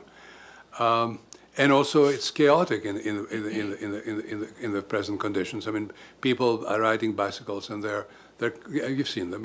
They're going right and left as if nothing else mattered by the bicycles themselves. And this is an entirely different presentation, and an entirely different view of organizing such a physical environment. And regarding that, just sort of staying on that point, and then we'll go, and I also want to cover the, with the visual timeline as well question. But it also looks like, in terms of that bikes going everywhere, I'm assuming that's also the paving, smooth versus rough, or what it looks like, at least on this. And I'm assuming that's the intent of keeping bikes in their lane, so to speak, Yes. without forcing them necessarily, but is that? Yes, so it's each are two 10-foot travel lanes, but the concrete, the smooth concrete area is 5 feet with 2.5 feet on either side, that has the pavement texture that would make it more challenging to go at speeds or maneuver any other way than going straight. I think this is interesting, the bike question. These 1, 2, 3, 4, 5, 6 bikers I see in this image are not driving fat tire electric bikes on one back wheel. Okay? I don't see that here. And I would pray to God that the designer's drawings can transmute into reality in 5 years. And I question that ability to do that. I question that, but my comments will get later. Another question I have, maybe staff can answer this. Rolled curb. Do you have to have handicap dots the entire length to keep handicap people with Vision impaired? vision impaired, to keep them from wandering off into the bike lanes off the sidewalk? Commissioner Lundvik, no, we would have 2 pedestrian crossings. Right now, we have 1 pedestrian crossing on each street, so we would increase that by an additional 1. But no, the change from the 6-inch curb to the 4-inch rolled curb wouldn't require that level of detail. You're real comfortable with that? I mean, that's going to happen when you go to the... We are pretty certain, our Public Works team has looked at it. We are going to the Access Advisory Committee as well, and we'll get their feedback also on that. I mean, it's certainly something that we Okay, could yeah. consider It's as a concern a to me that design we don't get down element. the road and have yellow, runs, a mile on each side. I have some other questions, but I'll let other Okay, people so jump in. let's stay on that one. There's one on still the question of the look, right? So going back to what it currently looks like, which is actually doesn't have very much trees, has some palm trees and fairly open, but this. So what's the thought on? The time period. Yeah. Probably 10 to 15 years for this kind of size, assuming a fair planting size as well. And I do think that I have to state clearly that this is not a 10-year construction project or the whole place being undone. It's going to be done in probably block by block stages, with the rest of the street being entirely open and alive in every way. Mm-hmm. But it was said prior in this meeting that this was thought to be a 2 to 3 year project. It could Commissioner be. Lenvik, I think the 10 years was more around the tree canopy itself. So Well- that the 2 to 3 year project, the streetscape elements and the trees would be there, but not at the height that you're seeing in this picture. Okay. And as we had with the Italian stone pines, the discussions, it's the best time to plant a tree. It's yesterday. So, Well, that'll yeah. slow bikes down. The roots come up. Well, at least we'll have something there. Okay, yeah, Commissioner Yeah, I have a couple McClure. of questions. If 2,000 residential units are added, have you studied the sewer lines and can that kind of new, because now you have one bathroom per building probably and no bathtub and a hand sink, and now you have many fixtures and a lot of sewage and a lot of water. Has that been studied? Commissioner McClure, yes, we have studied it conceptually a little bit. And there is a slide on overall cost and funding that I shared with council. What it entails is both with the utility upgrades and stormwater drainage underneath the street itself. Those are about half of the total cost for each block. So we would be looking at upgrading utilities to accommodate potential future residential use downtown. So a tenant or a building owner would not be slammed with the cost of him hooking in these new units to the city's system. That is the hope. I mean, that is why, for this plan, that is the suggestion, that the city be doing both the stormwater infrastructure and the utility upgrades when we're already ripping the street up, rather than having an individual owner do that I later see. on. And then secondly, how long do you think a business might be blocked? Like, because there's only one front door, and these businesses have need for sales, and, just the demolition of the sidewalk in front of a business is a day, and then the grading, and do you think that these businesses can survive? Most of the sidewalks are not being ripped out. Most of the action is happening beginning at about 15 feet away from the. So there's a joint, like existing sidewalk joint? Yes. This is kind of an extension, so Yes, old and new? yes. Yes. Okay.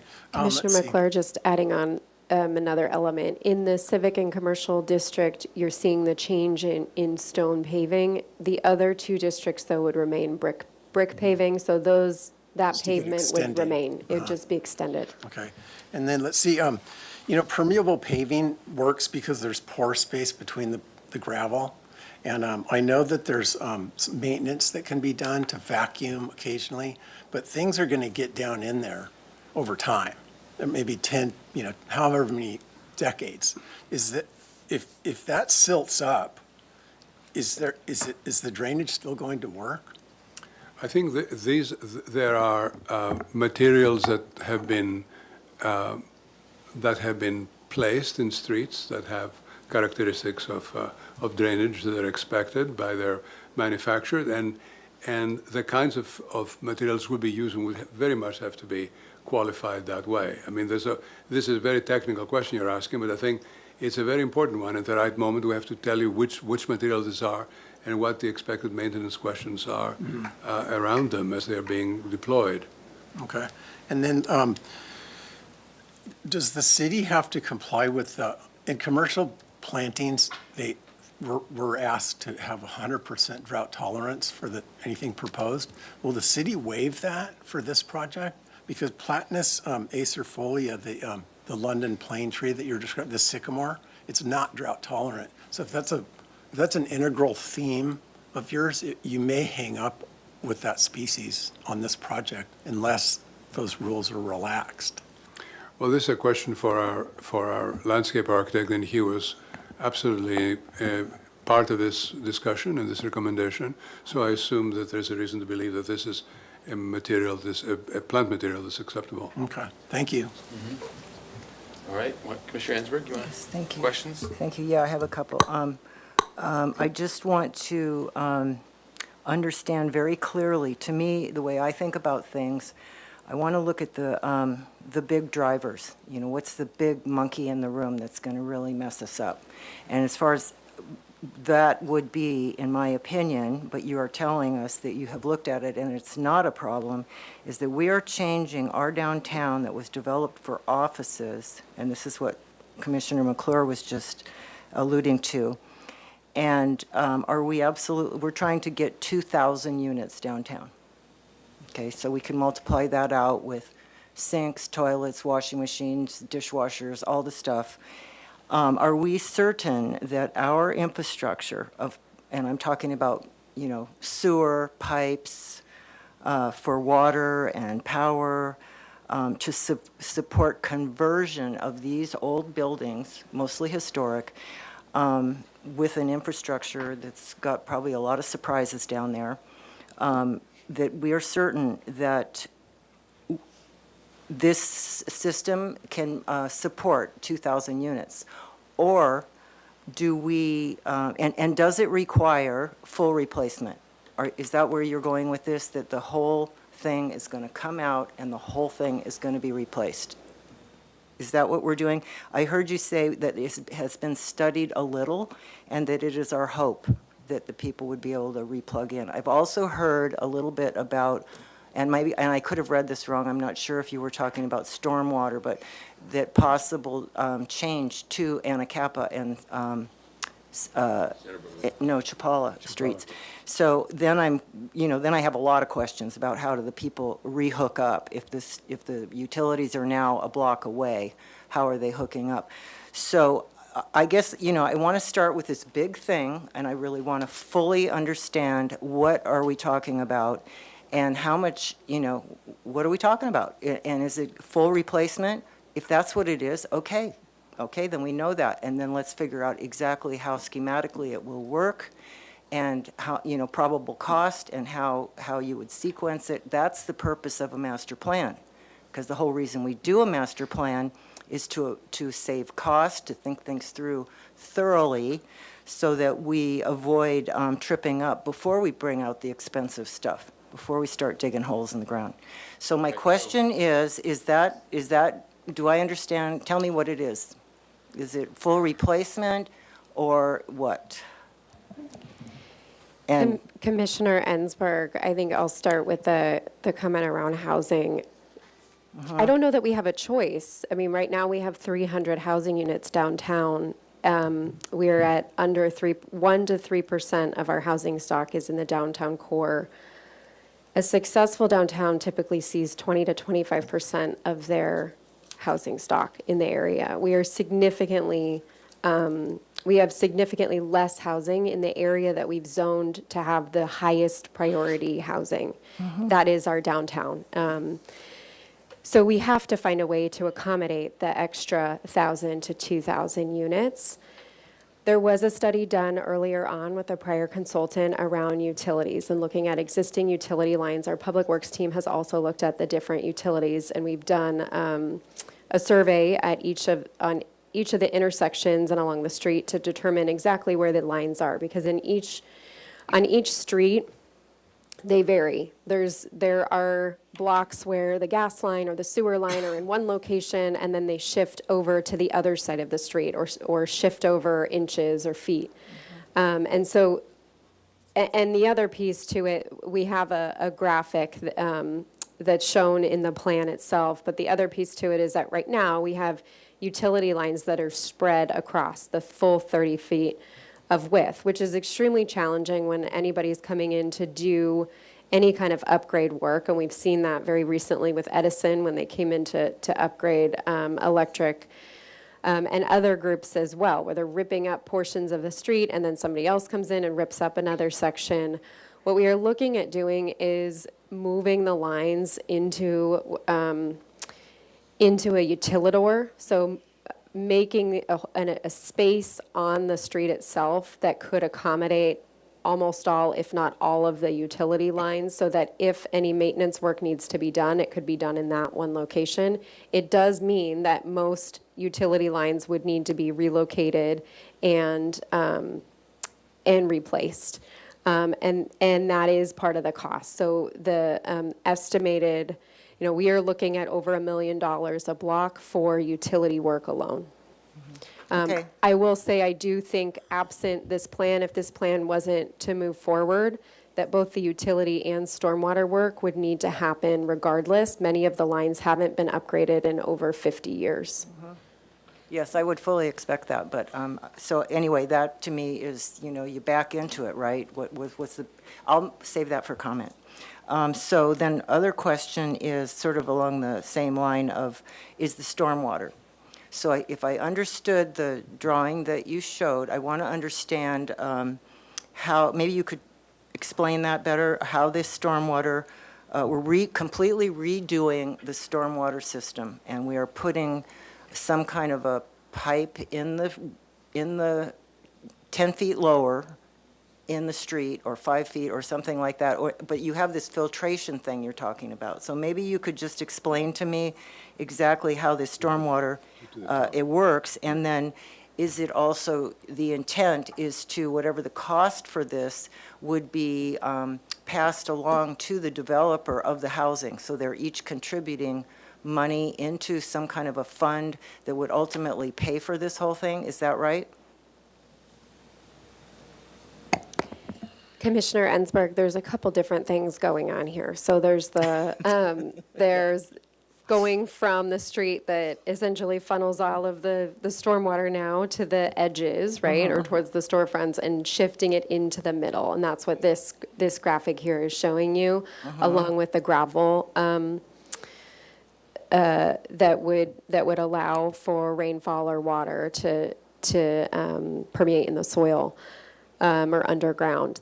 The other element is around an in lieu stormwater project, and we are looking at least in a few blocks, looking at creating a stormwater system that a property owner could pay a fee into in order for their stormwater measures to be accepted. Basically, the city would build the infrastructure and they would pay a fee into that fund.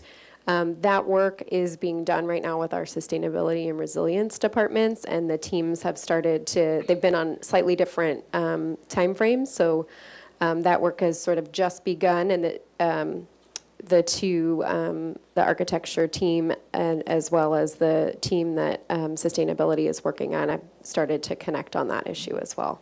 Okay, thank you. And is that, and do we know, I have spoken to some civil engineers about, like, when you put in this new, the new infrastructure, this big sleeve, I'll call it, that everything goes into, does that provide the protection to all those elements so that when the water, which now you want to infiltrate down, which isn't the normal, that's not what we have now. We now have Runoff. yeah, so that it does Surface not go down because they don't want it to go down because they don't want it to, because those things aren't protected. So is that the idea, that it'll be in the sleeve, everything's protected, and now we're going to let the water go down? Commissioner Ensberg, yes, that's the utilidor concept. Okay, thank you. And then last question. I really appreciated the work that you did in Lancaster, which you have in the, it's in one of the proposals. Is it in this? It is referred to. There's a picture of it. Yeah. And so I was thinking, it had a lot of elements that were very, very similar that are being done here, although the proportions of the street are very different. It's much wider, and there, it has other components. But I was just I thought it would be very helpful, and I didn't know if it was possible to get some of that information from that project, specific details of how that particular process went, who was involved, how much it ultimately cost, how did they raise the money for it, how did the bollards work, did you ever run into any problems with them, like when we're trying to put a light in the ceiling and suddenly, and it's all lined up perfectly, but then suddenly there's a stud in the way and you have to move it. So I just was wondering whether that information might possibly be available, because I think it could be very, very helpful to us. Sure, we can certainly do that. I think there are similarities, but also very many differences. Yes. One of the greatest differences is that this whole project in Lancaster is surface parked because there has been no investment in garages in a place like that. Sure. So there's no possibility for limiting cars in a place like this. Is a purely car-driven place. Yeah, and I know But- that but- the topography, everything's different about it. Right, but right, I right, understand. absolutely. And there's no bicycling there, but also one very important thing would be the construction process. That may be very helpful for you to see, that you don't rip out the entire street, but you've been in one end and just drive through it, or sometimes you do 2 blocks at a time. And in this case, it would be, per the previous answer, it would keep the changes closest to the stores to an absolute minimum, because much of the work is being done in the center, as you can see Yeah. in that diagram as well. Well, thank you. I think that would be really great for future discussion as we move forward. Sure. Okay, thank you. Those are And- all my questions. Okay, great, awesome. I'm going to tack on a question because we have a slide here for it. So, and to one of the public comment, the call-in, raised crossings. So what? There are no raised crossings proposed. What is were those considered, and if so, why are they not, as ways of different, like highlighting the fact that there's they're trying to give differential or preference to a pedestrian by making a car feel like they're going onto a new zone, as I understand We it. said actually that we're going to study this and we're going to bring it forward in our discussions, because these are the kinds of issues that have positive and negative consequences in the design. So we need to understand, for instance, the exact effect this would have on water. The water would flow, would have to flow in a certain way relative to the edges of the camber of the street. How would that cross through intersections is an important subject. How the entire treatment of the street surface as it comes through going to continue through there as well. There are people walking across, there's cars coming. I mean, there's 3 or 4 different sets of activities going on at these intersections that we need to talk about from a variety of perspectives in continuing. Again, this is a general principles kind of discussion and not a high detail discussion. But we know that this subject has come up in every one of the commission meetings. Okay, great. All right, other questions? Oh, Commissioner Lodge? Commissioner Lodge, okay. She asked your question. Okay, I have just 2 questions. I want to keep it really brief. I think one's for you, one's for you. If bicycles were not a consideration to be incorporated, what would that impact be on both the design and the cost? So if we just said, forget bicycles, how would that affect the design and the cost? And then secondly, this was my takeaway, it looks like the function, role, and responsibility of the city of Santa Barbara is going to be increased significantly in roles of maintenance, policing. There were some other references there. Has a cost analysis been conducted, and is that expense included in the overall budget? And then that's all I got. All right, so let's go question 1. If all bikes were to die. I mean, you would probably allow the scheme to be designed in some fashion like we have designed and address the 2 lanes in the middle for cars. Because, And- I'm guessing that because in the end, you need 20-foot, you need your 20-foot clearance for your. You cannot, the 20 feet is not debatable in the middle of a street. If I might add, just sort of onto that, the design would not change because we would still have, there isn't a separated bike lane in this configuration and there isn't differentiated space for bicycles. So it allows 2 10-foot travel lanes that bikes can use, but also that vehicles can use, transit can use, emergency access can use, and all of those uses would still need to be accommodated. So the other part of that question around the dollar amount associated if bikes didn't exist in this plan, there wouldn't be a dollar amount decrease, and there may be a dollar amount increase because we would need to move a bike facility to another location. Okay, that's your answer. For the cost analysis, So in the implementation, chapter 6 in the master plan, in the implementation section, there's a few different areas under the action items. And as you noted, there are a lot of elements there. There's maintenance, there's safety. There are a lot of retail strategies, economic development pieces, some additional studies and planning work that would need to be done. A full cost analysis of what all of that would cost has not been done at this time, and that's something that that we would be looking to do, and also would need direction from council on whether there was an appetite to do it. One of the pieces in there also includes creating a full economic development department within the organization to do a lot of this work, and so that additionally is direction that we would need to get from council to see if they want to move forward. But you I agree will- that, sorry, I didn't mean to talk. Oh, yeah.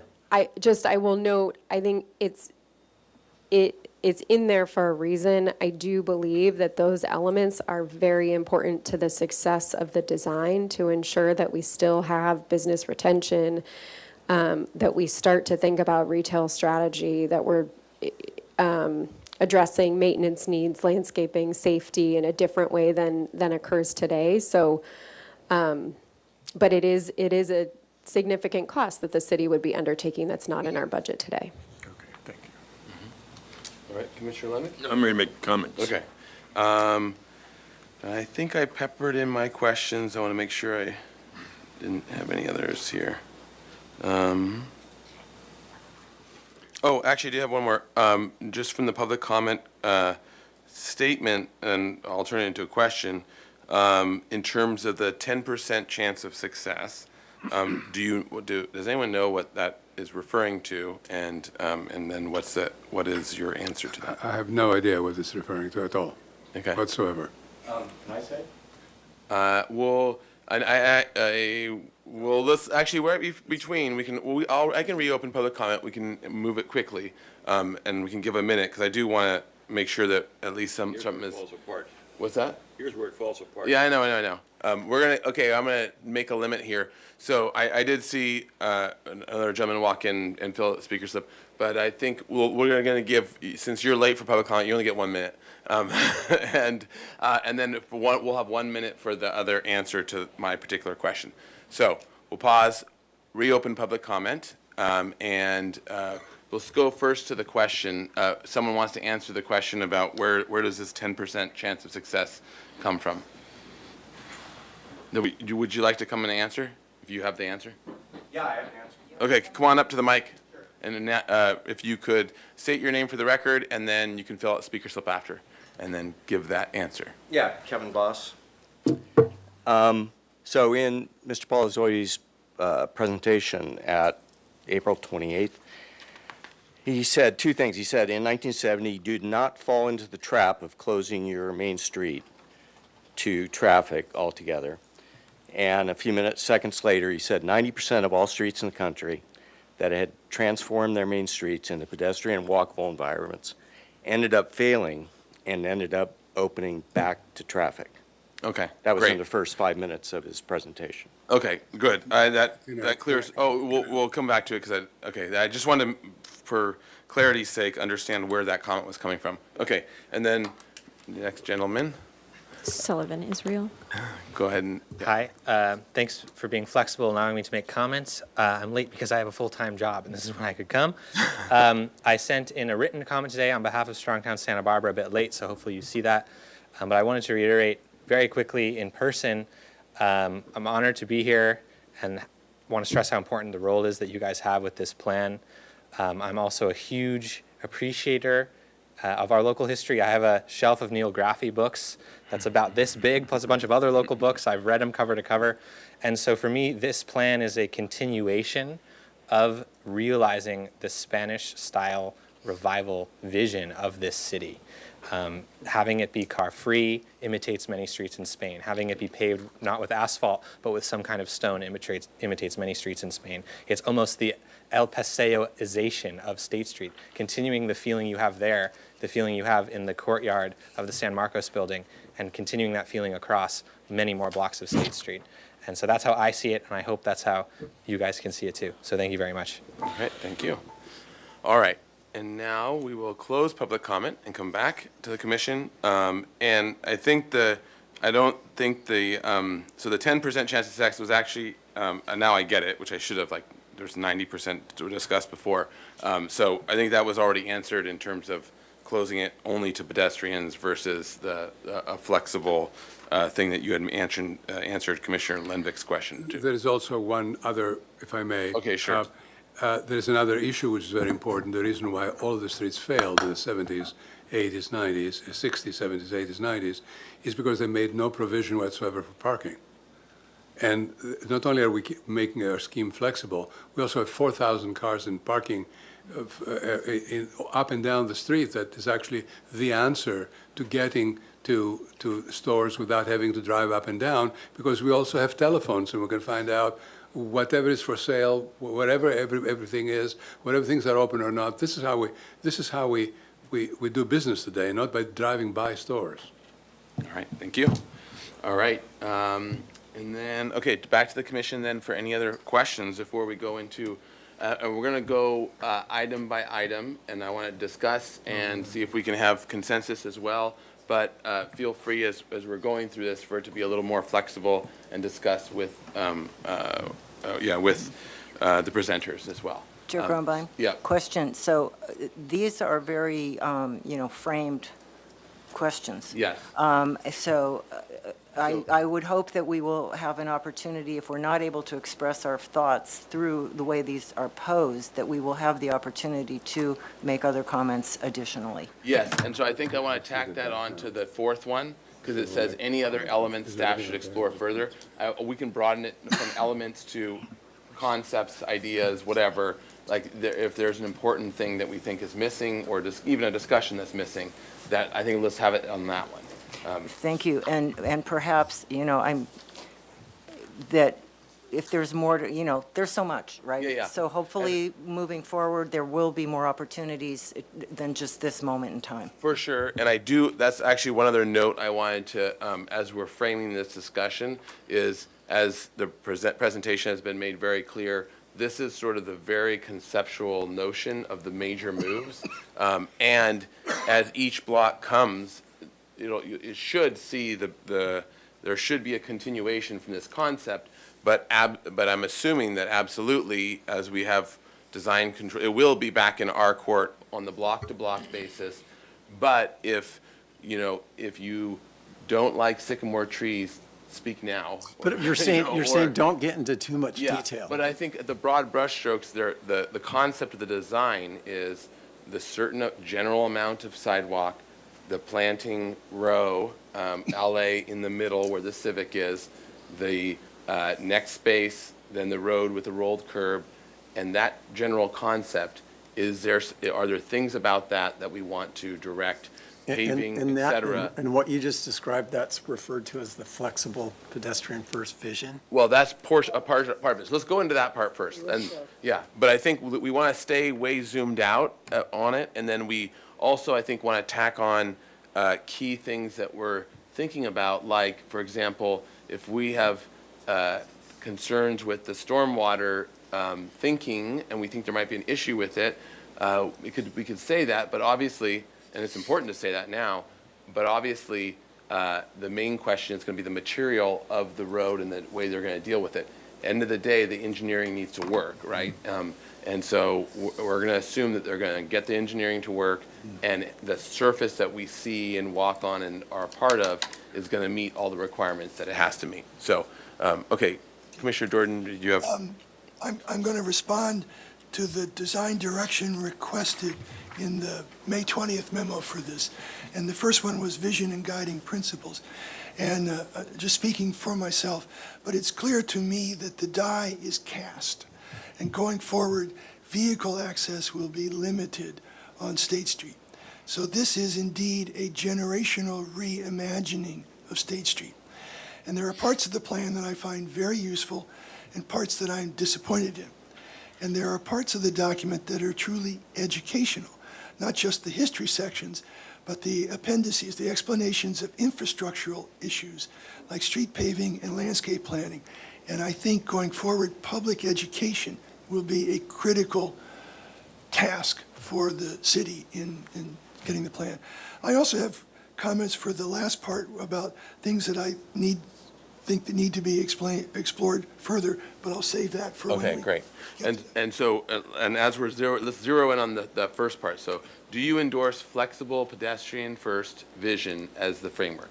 So the concept of this as a pedestrian first zone, as a primary lead for it, what are your thoughts on that? And, yeah, Commissioner, Lemig. I would like to respond by threading all those together in kind of a coherent response, if I might, as opposed to individually taking it. Okay. Let me take notes as you go. We'll give it a try, but I'm not, if this goes sideways, It'll be then simple. It'll be Okay. simple. Okay.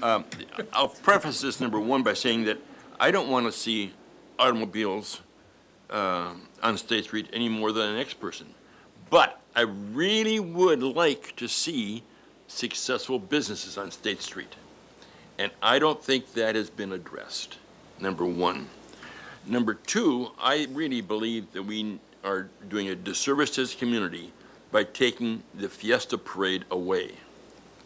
And it appears to me, from what I've been watching on TV and planning commission and so on and so forth, taking this away from State Street is a staff-generated decision as opposed to a community-generated decision. And I really am sad to see that, because I think that State Street should have these historic things happening on it, and we don't want to give that up. The third thing I see, your budget is way off, way off. An example being, the mission put in a new handicap ramp. It took a year to get approvals. That's our fault.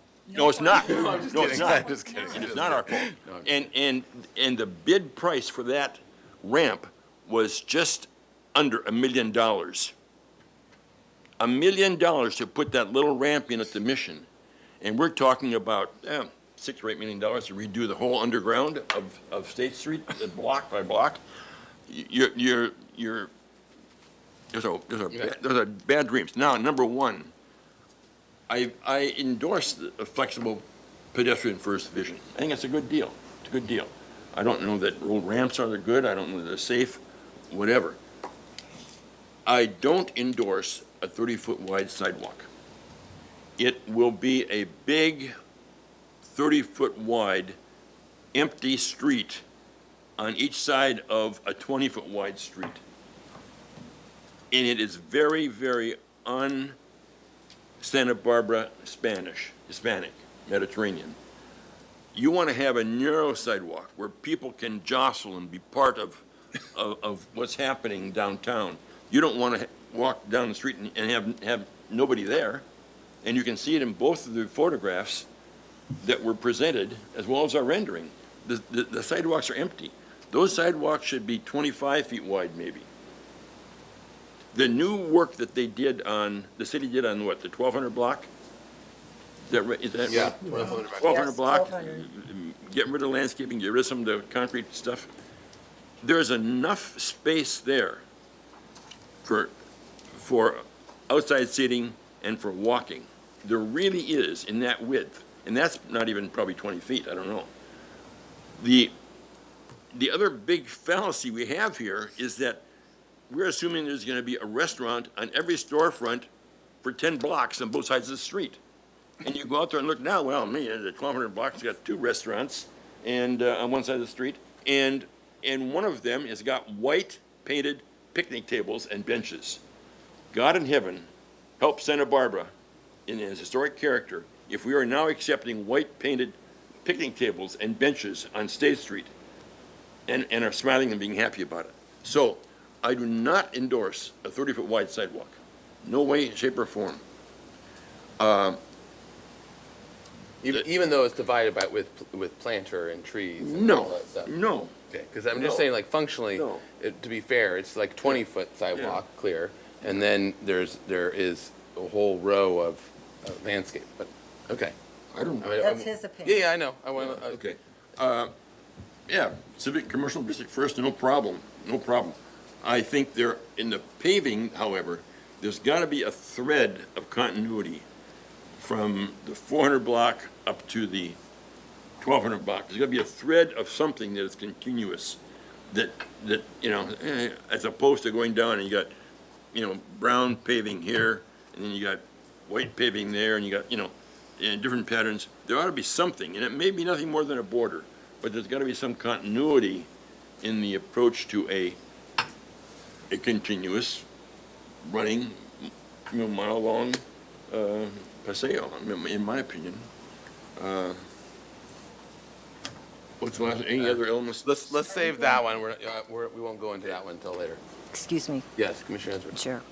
I'm done. So are we going, so each one of us is going to go through this whole list? Is that what you want us to do? Let's continue this, and as long as it works, I had wanted to do it one by one, so we can Okay. actually have better discussion and dialogue as opposed to everyone. Do you want to have Actually, let's have do that. each? We Well, humored no, but Commissioner what- Lenvik, But and then we're Chair, gonna. Chair, Yeah, and you caused a problem. I think it is better that we're discussing. go each one, and then Yeah. each person give Yeah, and their then we best do- ability yeah. to that particular question, and So- then we'll go to the next So question. let's open it for each one for discussion, one at a time. Let's Okay. discuss it, and then we'll record where we land on it. Okay. How about that? Okay.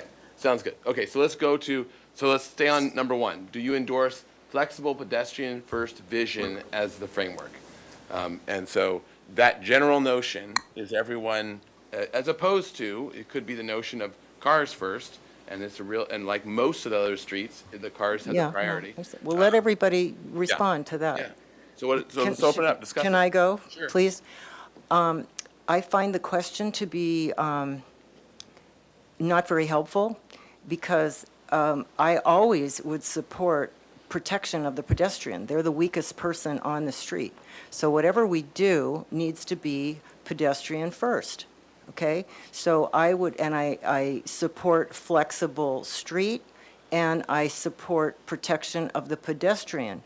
I don't think that what we are doing here is really addressing that. And I'll just give one tiny example, is that if you have bollards along the street, the pedestrians need to be protected from the bicycles.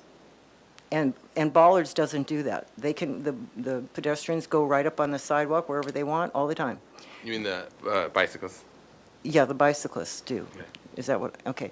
So I think that the question is a little bit leading and is easy to misunderstand. I absolutely support pedestrians. I absolutely support flexibility.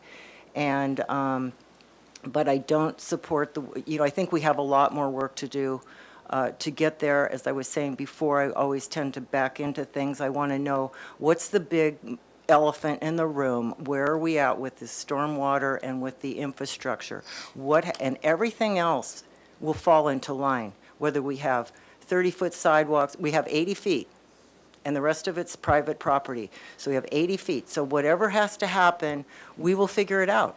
But we need to know the big picture first and how much that's going to cost, and then we need to know where we have wiggle room before we start nailing in, like, well, let's have 30 bollards or whatever. That will all sort itself out later. So I think we've got the cart before the horse, is what I would say. Okay. Other thoughts on I'll go. pedestrian? So, Oh, yeah, Mr. Chair? Yeah, Commissioner. I think that that we give cars too much access to the environment as it is, and we invite them into our homes. We house them in our homes. I think cars permeate things to way too much. But with that being said, I'm not saying I support just in general, I support the pedestrian first framework. So. Yeah, and I would say that to your comment, Commissioner Ensberg, I would just start, in my mind, start comparing what is a different street, right? And and then how would they fit in, and I think that the question might be a little narrowing and misleading or forcing a certain thing, sure. But in my mind, when you say, okay, what is a paseo? A paseo is a pedestrian only, right? So that's pedestrian first in the most extreme version, right? There's no curb, there's no sidewalk, and there's no cars, period. And so paseo is sort of the most pedestrian oriented, right? Completely and only pedestrian oriented. Then you can go to something that's in between, and like this seems to be rolled curb, large sidewalks, so more pedestrian space than car space, or at least officially vehicle space, so that bikes too, at least if they're obeying rules.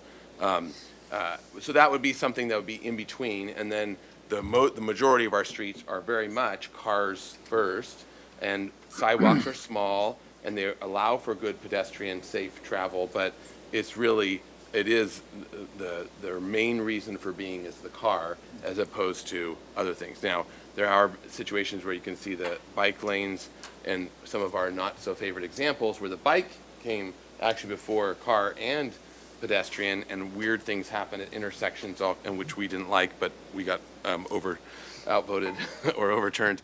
But I would say that would be an example. Those are some examples where framing it in this comes first, or this is only for this, is a good way Well, of could another way of maybe this is what's intended, and perhaps you can clarify that if what we're talking about here is a multimodal, so that's what we're talking about. We're talking about a safe multimodal corridor. Okay, so that's enough to say, and obviously, we are going to be sure that whatever we do is to protect the most vulnerable Yeah. out there. So I would say, yes, I do. I support that, multimodal circulatory access, and how it all works out, I think, will There's become obviously more many apparent. multiple ways of Yeah, it working out. it'll work itself out, and the answer will be apparent at the appropriate time. Okay, But, Commissioner okay. Gordon? At the 50,000-foot general level, as I said earlier, the die is cast. This is a plan that will limit vehicular access to State Street and make it essentially pedestrian and cycles. It would be great if there was an overwhelming consensus in this town to do that. There's not, it's split.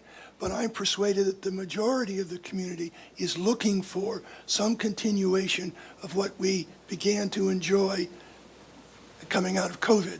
So I'm supportive of the broad vision of limited vehicular access on State Street, the way this plan describes that. And this community has waited a long time for this. This commission's been asking for months to talk about this. A decision has to be made. To me, this plan is a decision. It's let's go this direction, and then we'll work out how to get there. So I'm supportive of that. All right, any other continual discussion? Yeah. So, question one, pedestrian first, yes, I support that. But I kind of feel like the question as written suggests that if you're really pedestrian first, then you're not supportive of bicycles or cars. Because, for the obvious reason, the biggest concern, this is my opinion, today is bicycles. And that's not going to go away. And I wrote this quote down that said, "This is a street, not a plaza." Well, that's the problem we're trying to solve. That's all I'll say. Yeah. So, and I want to throw two comments into the mix here. One is, so we had this discussion in our office a while ago when all the bike versus cars versus pedestrian discussions was happening years ago. And to make my argument, I did a little drawing, a little diagram, and I had like a pyramid of priority. And I put the pedestrian, drew a little figure walking as a pedestrian, and then underneath that, the next layer of the pyramid was The dead pedestrian? no, it was people riding horses and 1800s bikes with a big wheel. And then it went down to bikes and the transportations, and then cars. But that was my argumentation of how good cities, and Europe has great ones. America does too, but our post-World War II ones tend to be more LA version, where it's car-centric, and so our more historic ones don't allow cars to go as fast. And this is actually, I think, tying to this design does seem to limit very much what is currently going on versus what will happen as things tighten. And from all the things I understand from traffic and all the other things, as you narrow everything down, everything naturally everyone slows. And when you do things, and I know that has been successful with paving patterns and rough versus smooth, things like that, it can make things much safer and much slower from what we currently have, which is, I think, a disaster. But, sure. So, and this is brought up, Santa Barbara's done an excellent job with the parking configuration on both sides of State Street, and that's to our advantage. Add to that, Santa Barbara has been developing very good bicycle lanes. And if you look at what's been done on De La Vina and Upper Anacapa, I started thinking about it, we were talking about this, is where have we taken a two-lane street, put bicycle lanes on both, brought it down to one lane, one lane, and had success with that. We already have a precedent for that. Does that offer, I'm not trying to fix the problem, but could that offer some potential solution? Because again, the biggest issue I hear about is bicycles. Anyway. One other thing, I mean, I think we're having a discussion. I don't think that the die is cast. Right. I do not believe, I think we're trying to find the answer. And I think there are voices in the community who have been heard, and there's many voices in the community who have not. So we, we're here to be the El Pueblo Viejo. We're upholders of our historic district. That's our job, is to be sure that this incredible resource, this incredible heritage is protected. That's what but as architects, we know, the firmness, the commodity, delight, all of it has to come together. So, we've got my favorite thing, the Venn diagram. How do we find that center after we've looked at all of the things? So I don't think, I would argue about that the way that we find things and that the way that we is just through our phones. I think people either walk around or they drive around when they're new to town, and they go through areas and they look for something that looks really cool. You don't find anything cool on your phone. You look up a restaurant, you say, best restaurant in Santa Barbara, and somebody who pays a lot of money gets their thing, and it shows a plate with a taco on it or something. It doesn't show the flavor. It doesn't show you the environment. The only way you see that is like you drive to the Funk Zone, or you drive to Coast Village Road, or to Carpinteria, or wherever, and you go, wow, look there's a really adorable place, let's go there. And then you park your car and you go there. So I don't think we can just automatically say that this is the way we do it. I think there's a lot of ways we do it, and so I think it's really important that we, consider how we wayfind. Okay. Yeah, anyway. All right, so any more discussion, and then we'll roll into what each individual commissioner. Well, we're going to the second one. No, I want to actually capture what, we're discussing it. Okay. But I also want to get, if there's a clear answer? consensus, or if there's a split, or there was whatever, I want to try to capture that. So, unless there's anything else that anyone wants to say, let's go down the line. Commissioner Lodge, if you can, to that first one. Yeah, I will quickly go down this. The first three, generally, Just this one. Let's just stay on the one. Okay. That one. Yes. Okay. Wow, that was great. That was the easiest, clearest thing said all afternoon. All right, Commissioner Ensberg. I guess I'll say yes, but I do have that caveat, I think, there's a lot to talk about this. And I think there was a lot Simple, more. But simple I is think the as a hardest. general concept. Okay, yeah. I'll do that. Yeah, I support the pedestrian first. but, Concept. But Yeah. like Cass, And I there can have, be there's a devil's litany will of be in things the I don't details. support. Yeah. In fact, I think it's way too expensive, but, Yeah. yeah, Well, that- in general, yes.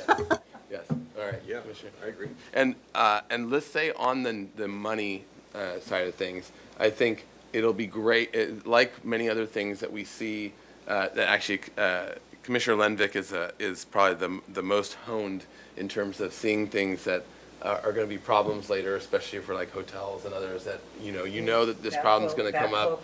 And like, oh yeah, you got to think of it now because you're probably going to run into a problem. So I think it'll be good on the things like the finance or other things, stormwater, things where we see a potential, red flag, to red flag it. But the main question within it is assuming that either, civil engineering and or funding is overcome, how is this solution, how are we feeling about this end up design solution? So, okay. So what's your answer? You said, what did you say? I'm Yes, good. yeah. I'm a yes. I think that in concept, that's appropriate. And then Commissioner Dore? Yes, but I have specific comments on infrastructure and housing. Yeah. But yes to the general vision. Okay, and then Commissioner Butler. Okay, that was a good one that we had fairly good consensus on. All right, now we'll go to the next one, which I know is already a little dicey because Commissioner Lenvick answered early. Okay, so let's discuss the flexible design approach with 30-foot sidewalks and 20-foot travel lane / emergency access area. And I would say adding a slight nuance of, and with the landscape roughly where they're proposing, right? And if there's other ideas as well, let's throw them out there. If there's a different version that someone thinks that might be more helpful, or some tweak to it or whatever. So that division, 30, 20, 30, with landscape in the 30, giving majority to the buildings for the potential of dining on it, or just an extra space of travel. Okay, do you want? Yeah, Yeah. sure. Do you Let's wanna go? discuss. Yes. You go We're not, first. yeah. You're So- saying yes? So well, let's discuss first, and then we can go vote. So that we've had that time to convince each other. I thought you were going down the line. No, so this is we'll just jump around for discussion. Okay, did you want to go first? No, I just think 30 foot is way, way too wide and not in character with our community. Yeah. It'd be like putting it'd be like making Santa Barbara Street, 80 feet wide paving. I mean, you don't need it. You get it down to human scale. And I just think 30. It's either cars or people. I mean, that's. Well, I'm just saying. No, I don't know no, that's So not. what would no. be your better division? So Oh, I think 30, 20, 30. I think 25 for the walk would be maximum. So 25 walk. 25, 30, 25, 25, and 30. And put Yeah, that's the kind of, Fiesta Parade down the street. yes, thank Well, you. I don't know that even with 30 that. No, that's what it is. Yeah. That's what it What- is. I know, but okay, go ahead. The parade Yeah. question. Yeah. So there is Appendix K in the plan does talk about parade parameters that are relevant, that are parameters that have been sent to parade organizers looking to do parades today on State Street. You can do a walking parade on State Street currently. Some of the parklet infrastructure precludes vehicles from being on the street. But this plan would allow for parades to come back to State Street in almost any configuration. The comment I made at Planning Commission around Fiesta was specific to the horse parade, the historical parade, and we have had public safety staff indicate there are concerns around that parade, given the close proximity with people and horses, and the limited ability to exit the space outside of just the intersections themselves if an event happened. My point was that it appeared that recommendation was staff-generated without input from the public. And maybe the public isn't really concerned about their interaction with the horse. But the safety staff is, I understand that. But Okay, so. Yes, All right. Commissioner Lembeck, I'll just say, it's not just a horse. It's because of the building infrastructure in the area, there are concerns about other events downtown that could happen. I will just end with saying it was a so right now, that is a public safety concern, and so that was something raised by the staff. Of course, members of the public can connect with council, and council could direct staff to do something otherwise. This plan is not indicating whether Fiesta should come back or not come back on State Street. This plan would allow for parades to occur on State Street in any configuration, but there may be other considerations that other departments you have. can't have a horse, you can't have what do you call those things? Float? Float, you can't have a float. Well, Well, can so- we, So maybe we'll go to stick on your 30, 25, 30, 25.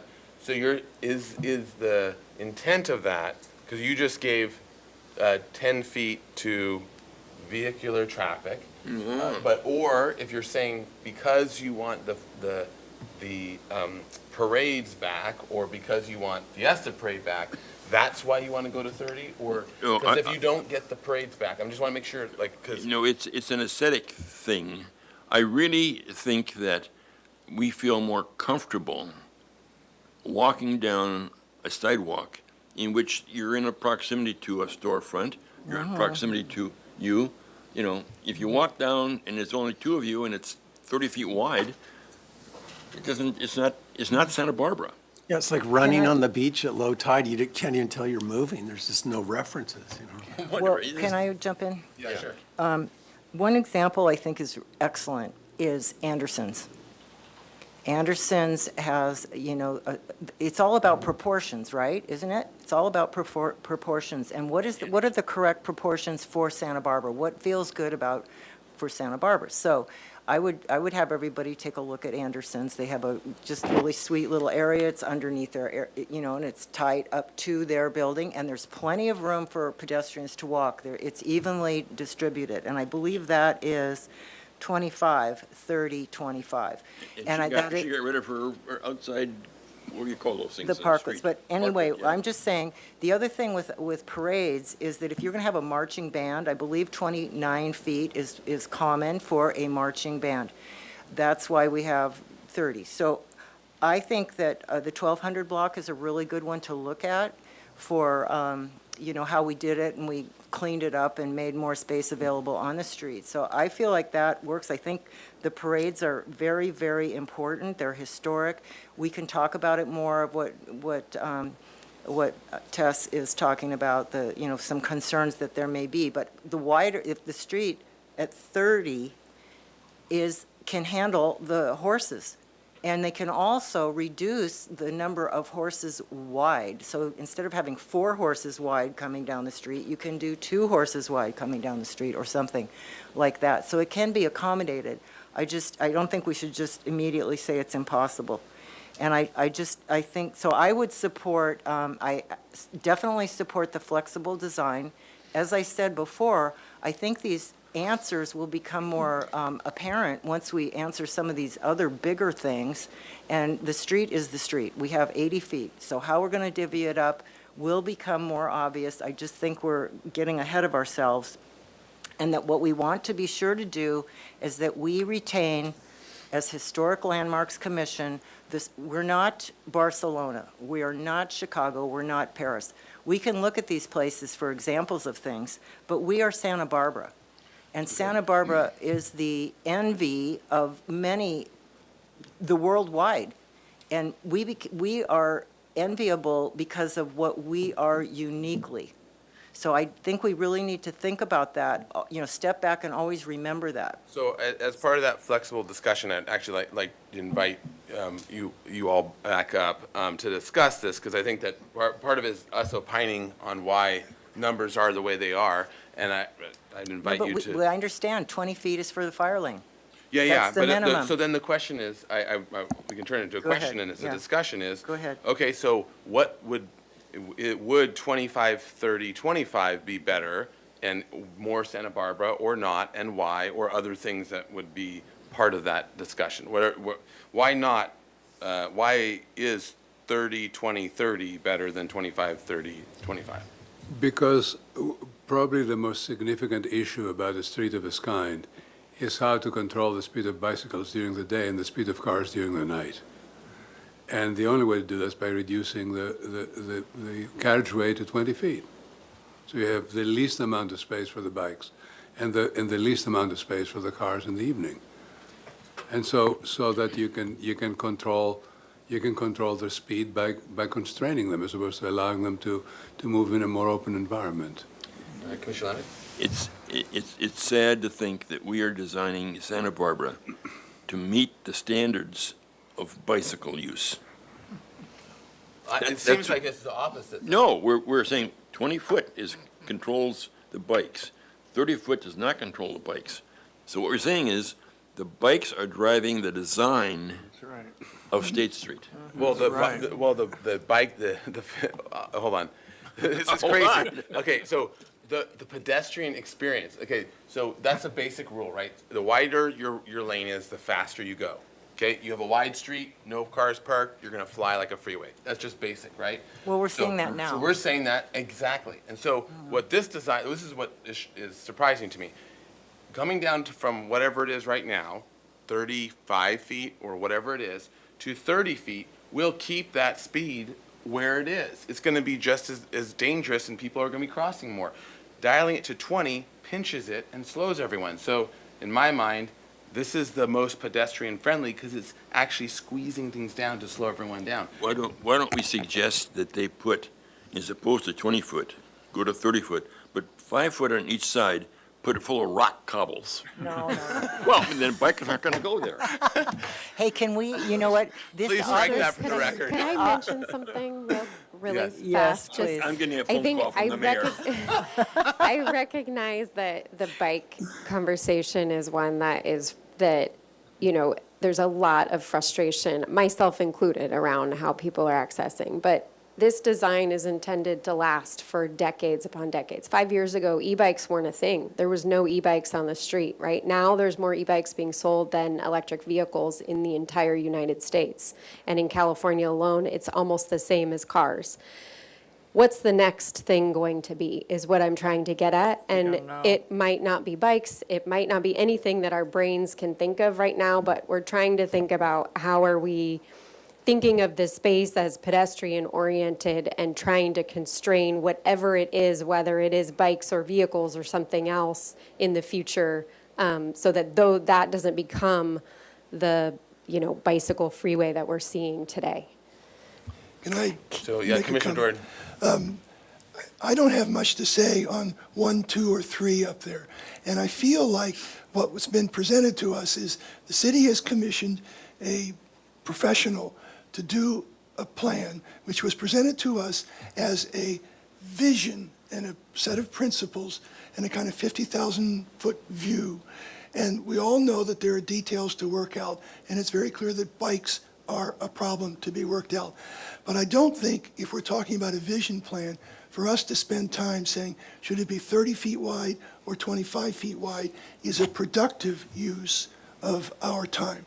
That's for down the road. What the commission needs to do is say, bikes are a problem, and we're not satisfied that this plan necessarily addresses that problem successfully. Right? That's a statement that we can make that's input into the plan without saying, without us having to sit there and redo the sections for all of them, right?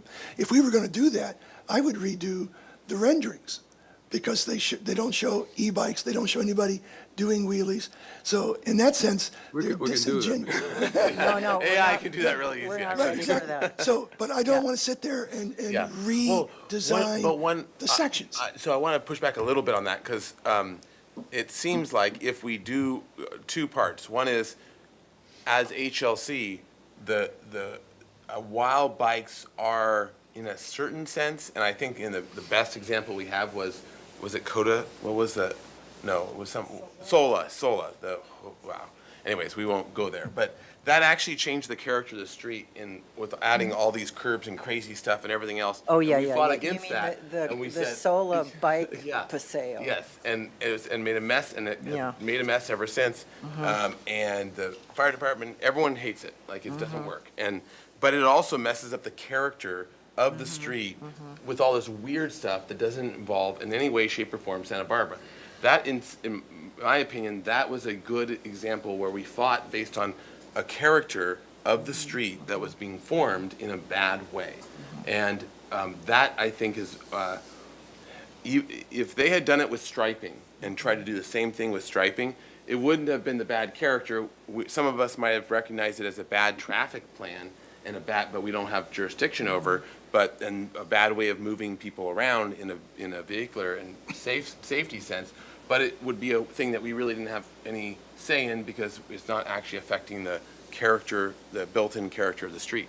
In this case, it seems to me that the more important question is defining the character of the street. Yeah. And if Commissioner Lenvik is right in saying that 30-foot sidewalk is not appropriate for Santa Barbara, which I disagree with, but if he's right in it, then that's a more important discussion that we really need to lock in on and give a opinion on. If we have a agreement opinion, if we don't, that's fine too. But that's something that we should really be clear about, as opposed to necessarily, we should note the danger of the e-bike question and put it front burner, and saying whether we think this will help or not. But it's a big problem no matter what, because it could be policed too, as in terms of a way of controlling it. But we can note it in the same way that we note this is probably way more expensive than you think. And, that's a good note too, just as a review body. But it's also not not a solution. So I do think that's important that we kind of give some direction. What is the width And of this room? we are a What is the design, width of this room? we are a design review, we are a design body. We are architects here, we are here, we're not the planning commission, we're designers, and we are not designing it, but we're giving input to it, and we're noting where we see issues. And I think one of the things so I agree, I agree that I could say that I support the flexible design approach. I don't think we're resolved on what the proportions of the various elements are yet. So I think that needs more discussion. And I think that part of it is the proportions for Santa Barbara. The other part is having all these bollards everywhere can send a message of, what's the psychological message that you get from that? You can get the message like, oh, this is kind of a dangerous place, like maybe this is kind of, it doesn't necessarily send the kind of message that you want to get across. So I think that's something also to just consider, how else could you do it? We see in Europe a lot of times, instead of a bollard, they'll just have a big concrete ball, a geometric shape that could be covered with mosaic tiles. It can look like just a beautiful art element, but it is also a barrier.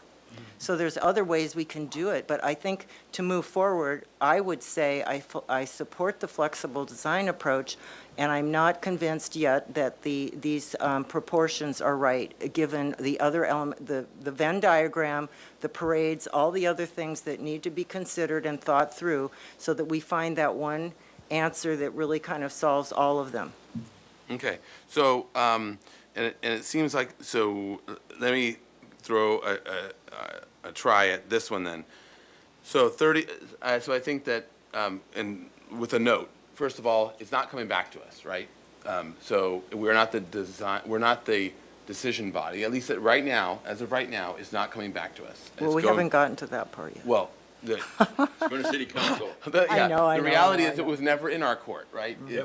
And that Okay, I here. totally disagree with as a process, and I've been disagreeing with it from the beginning. And when they first were setting up, I was writing letters and trying to get them to not do it. Yes. But it is what it is, and they had the authority and they did it. And so we're following that. So I think the most constructive way is, what can we give, not direction, but suggestion to the design professional and to staff, and to so that they can consider as they're refining it before it goes to city council.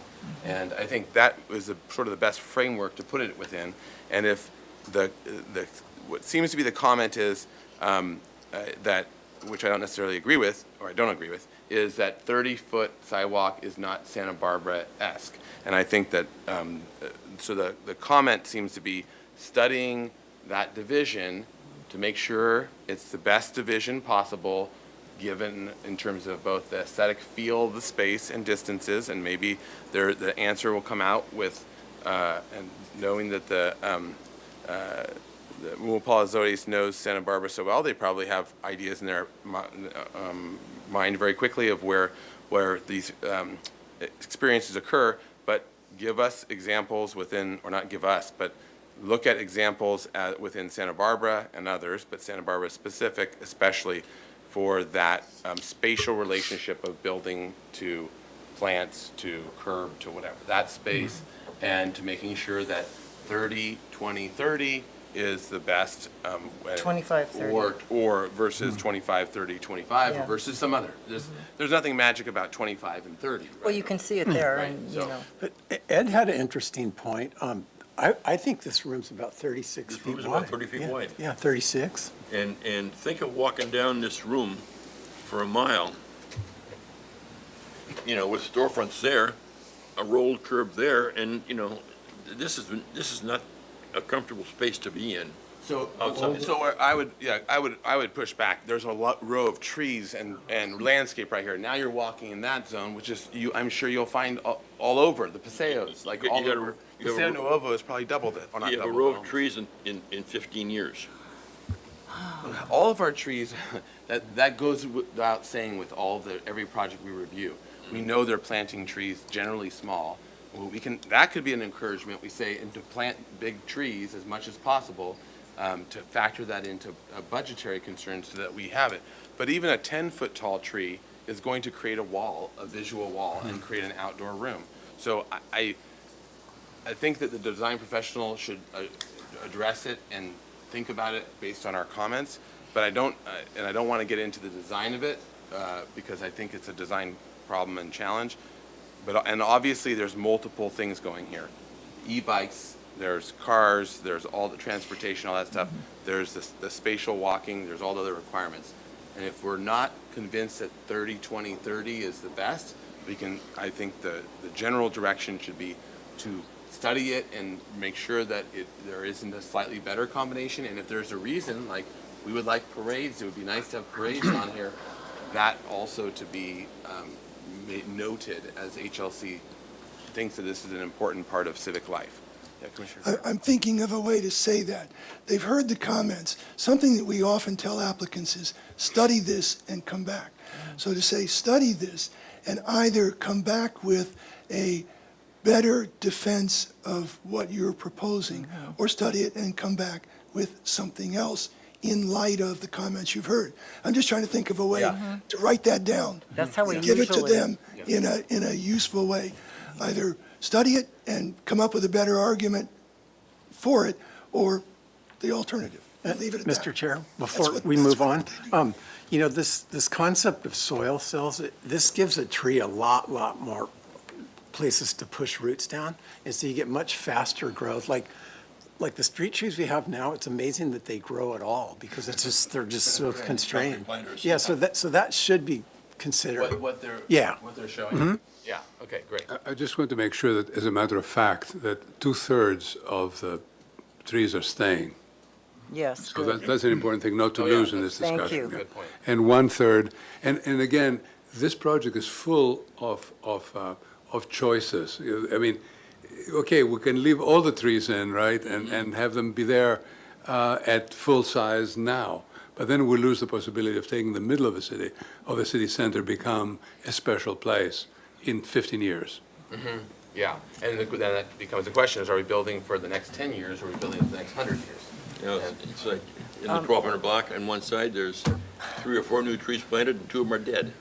Okay. All right, so let's try to finish this off, because we do have Commissioner Butler, sorry. And then we are gonna now, I think I got enough for this one. We're gonna move on to the next one and So keep on it a short. lighter note, I really want to know how Cass knows how wide a marching band is, because I think that's utterly I looked it up. brilliant. I looked it up. Yeah. No, what I did is I'm not the architect. So when Yeah, I read these You're questions. the smart one. Right, you make money. So for example, the third question combines investment and design. That's a contradictory question. You shouldn't incorporate 2 questions into the design. But what I did, and I'll keep this quick, I jumped to the last line, and I really said, what are the elements should the staff explore further? My note to myself was, I don't see the EPV in here. Now, I know we have materials that are going to be determined, and I know we have other design components, but I already heard, you're not coming back. This is it. This is it, guys, Well, who knows, maybe they'll. ladies. So I don't see enough of the Spanish colonial architecture, stylist, et cetera, in these concepts. I'm not saying the concepts are bad. I'm not saying that. I'm saying we keep talking about this is Santa Barbara. I just don't see I'm not seeing enough of it maybe. That's one thing that I think the staff should explore, is how to, by design and use of materials, really make this an extension, because you're cutting right through the heart of the EPV, for God's Yeah, sake. so I mean, obviously the stone is, and the brick are, and the sycamore, but I hear what you're saying. I know there's gonna be a lot more refinements as they go Yeah, block yeah, by yeah, block. yeah. So maybe that to get that comment in there is, as it goes forward to city council, to incorporate at least notions of some of those refinements that there might be that would help. And I'll tack on as well, and I'll summarize it afterwards, but I'll tack on as well, Cass is starting to, you bring up that idea of like for example, the bollards. And obviously, if you're designing a bollard, you're not doing a master plan. But for our purposes, because we're special, throwing a few of these details out that conceptually would be a special Santa Barbara bollard. What does a Santa Barbara bollard look like versus a Rome bollard or whatever? So I think something like that along those lines, where as it would be nice to have a few of these at least indicators or nods to. Previous designs from a while ago had, I would say, the opposite in a certain sense, where there were features that were actually non-Santa Barbaran as opposed to just not seeing a lot of Santa Barbara. So I think there's just so minimal right now because it's paving, it's a rolled curb, it's a sycamore tree. Can I say something about this? I think that there's an immense difference between architecture and urbanism, immense. The architecture, the urbanist issues we're talking about need to override almost every other, have to be set up as systems, right? And they can be handled by one person, even if there's criticism of exactly every decision of this one person. I'm talking about our office and you guys arguing about certain things be done this way, or another. But when we slip over into architecture, we're dealing with an entirely different world. And I do believe that if this project is to become reality, and if there's going to be a schematic design phase, there really ought to be about half a dozen architects that work on this project. And that this project puts forth not one person's view, but lots of people's view who know and have lived the city and understand it really well. If every intersection has something in the middle of it, that something should be done by somebody who feels and knows it. If the bulb outs generate more space in the corners, maybe the corners are the places where this kind of special action happens. And so there ought to be more than one person involved with those kinds of questions. And I think maybe that's something that you can comment on in your notes to the council. We have talked about, because it's, the arts and the culture, that is such a huge thing. And so having competitions for various elements, that we identify that are in the master plan, and then reach out to the public, to our many amazing artists here that could submit their proposals for what they might suggest. So I think that's a really great idea. And the other thing I wanted to mention is that, the Chumash, I really appreciated in the document the acknowledgement of the Chumash people. And it made me think about it. And I wanted to mention that the actual colors of the Chumash people are ochre red, charcoal black, gypsum white, and limonite yellow. Those are the colors that you see on the rock, the cave and rock paintings up on the pass and stuff. So I would actually suggest, even in the document, I noticed that in the document, the color, to use those colors. Maybe change, you can keep the graphics the same, but maybe switch out the colors to actually include these colors of the Chumash in the document. Right now, I think they're like a blue and a hot pink, which isn't really, I don't know where, just throughout the document, just kind of replace it with, if it's not too much of a laborious thing, but. The blue might be the Santa Barbara standard. But these are color, these are. Colors that are on the pavement now. These are important colors, so to, just follow through and respect that. I was gonna suggest that. Okay, so let's Oh, go. and one other thing, sorry. Okay, wait, if that's in it part of number 4, let's get through number 3 first. and Well, no, then- is that number 4? Yeah, additional But stuff. on this sidewalks, I also, to the point of the art, I think also, I always think of Roberto Max Burrell, from, who's one of the most amazing landscape designers in the world, and who did all of the, these amazing patterns from Rio de Janeiro that are all these beautiful paving, and I've always thought how incredible that could be to have this fantastic art that just flowed throughout the whole city and have different themes, and maybe they're this Chumash, designs that could be part of that street. And I think that beauty and that elegance is what causes people to slow down. You don't have to have a physical barrier. You have just this most beautiful space that just makes you, just be in awe and wonder. I think that's another really important aspect of it. So, okay, All sorry. right, so let's go to 3. All right, so do you support the civic and commercial district as the first priority investment area with differentiating paving and signature plaza design?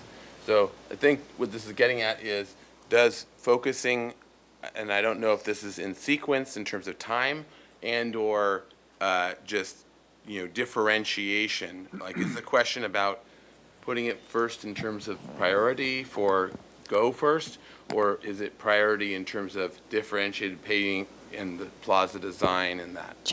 Chair Grumbine, the latter, it is in terms of differentiated paving and signature plaza design, and I apologize. I know that the questions are not worded in the best way.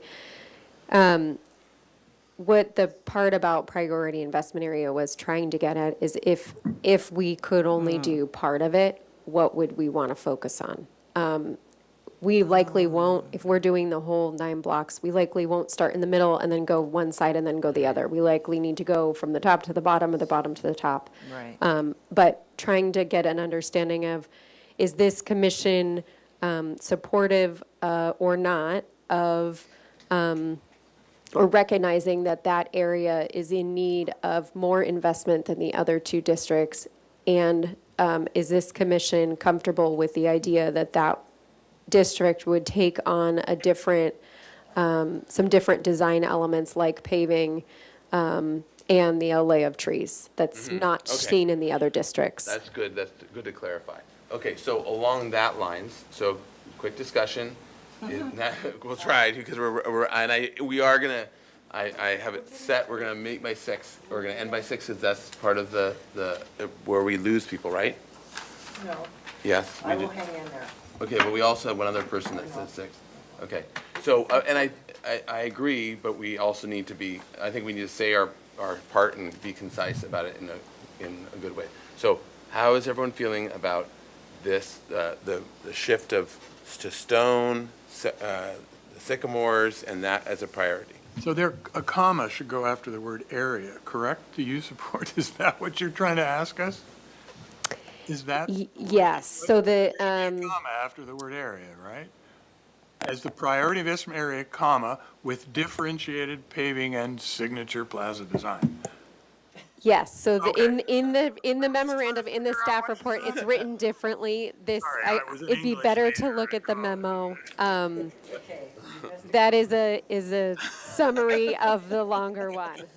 I was an English okay. major too, so I take it personally. To move this along. Problem of artificial intelligence doing your work. No, strike that again for the record. Okay. Fine with that. Okay, so with that concept, this differentiation of, State Street and then with the special blocks in the center, that is the civic and commercial, that's the concept, yeah. May I offer a little bit of context about this question?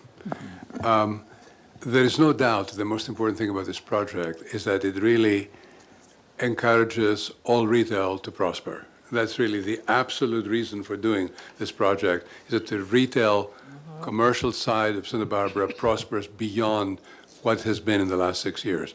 No question about that. But when we started noticing that, when we started looking carefully at the entire context of the street of 9 blocks, it became very, very clear to me that, having known this place now going back decades, that the Paseo Nuevo side was, of course, suffering and being completely underused and needing some kinds of change. But most worrisomely, actually, on the other side, the old Paseo is actually being left to die. I mean, it is really just left to a state that is just not, it's really regrettable. And and you can say, well, let's fix it, but it's not a matter of preservation.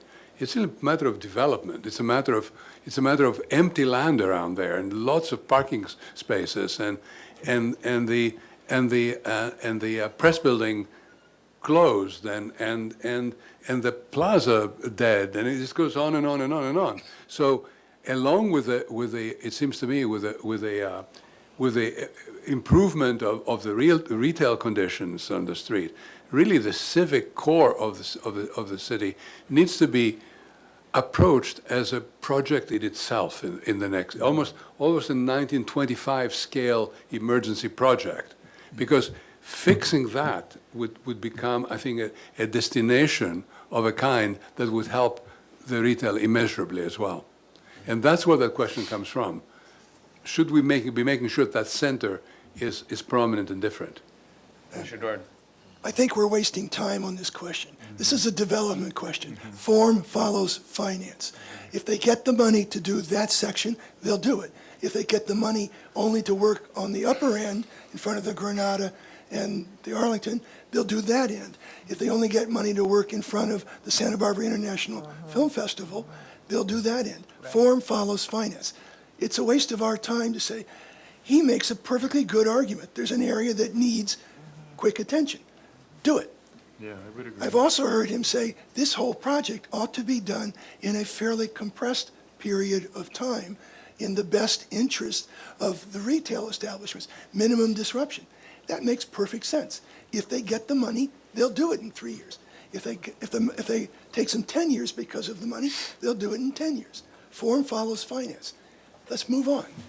Yeah, I would agree. You explained why that question is there. Yes. We didn't know that. Yeah, I And didn't When know. I looked at that question, I said, I don't have enough information to answer that question. Well, that's why I You asked. qualified and quantified. You have your answer. Yeah, I feel the You don't- same way. yeah, you got I was nothing going to to do with answer us. that I'm, yeah.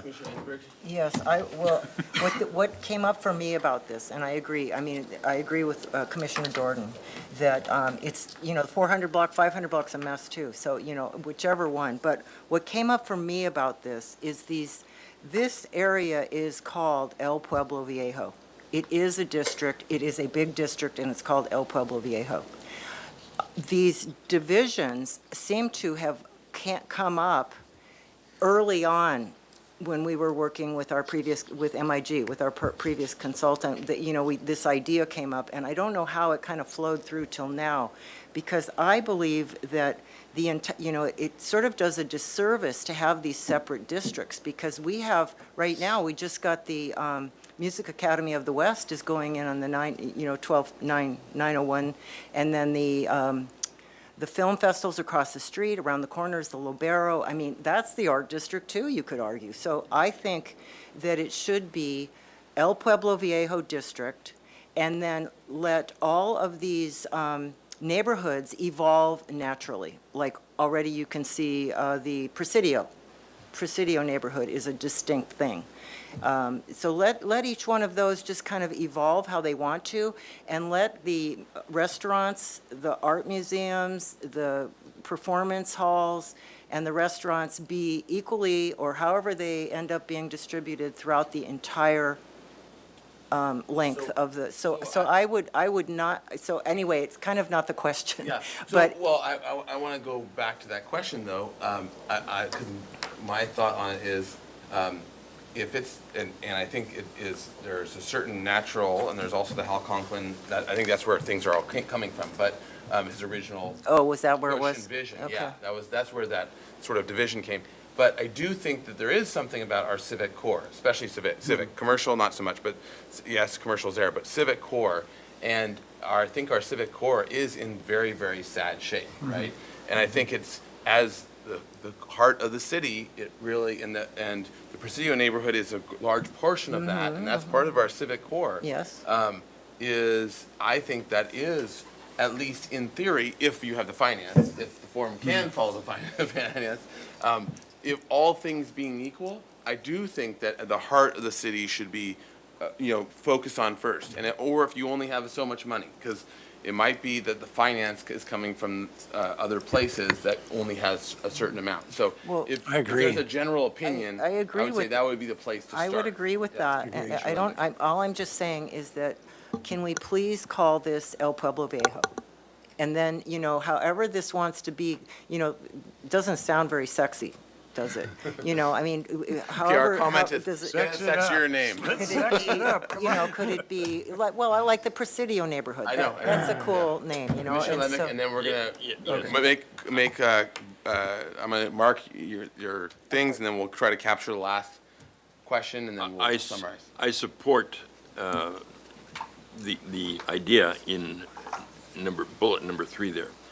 I saw in one of your appendix where the 20-foot wide street bowed around, and it looked like you had a fountain opposite what would be the De La Guerra Street intersection with State in one of the documents. And I think that was a response that several of the council members liked. They liked that idea of something happening down there at that civic center area. And if you're able to either get it within a bent 20-foot or a wider 30-foot or whatever, if you can get a fountain or something there that satisfies the desire of the council members, that would be a good thing to have. And I would support that as being a first step along the way. Okay.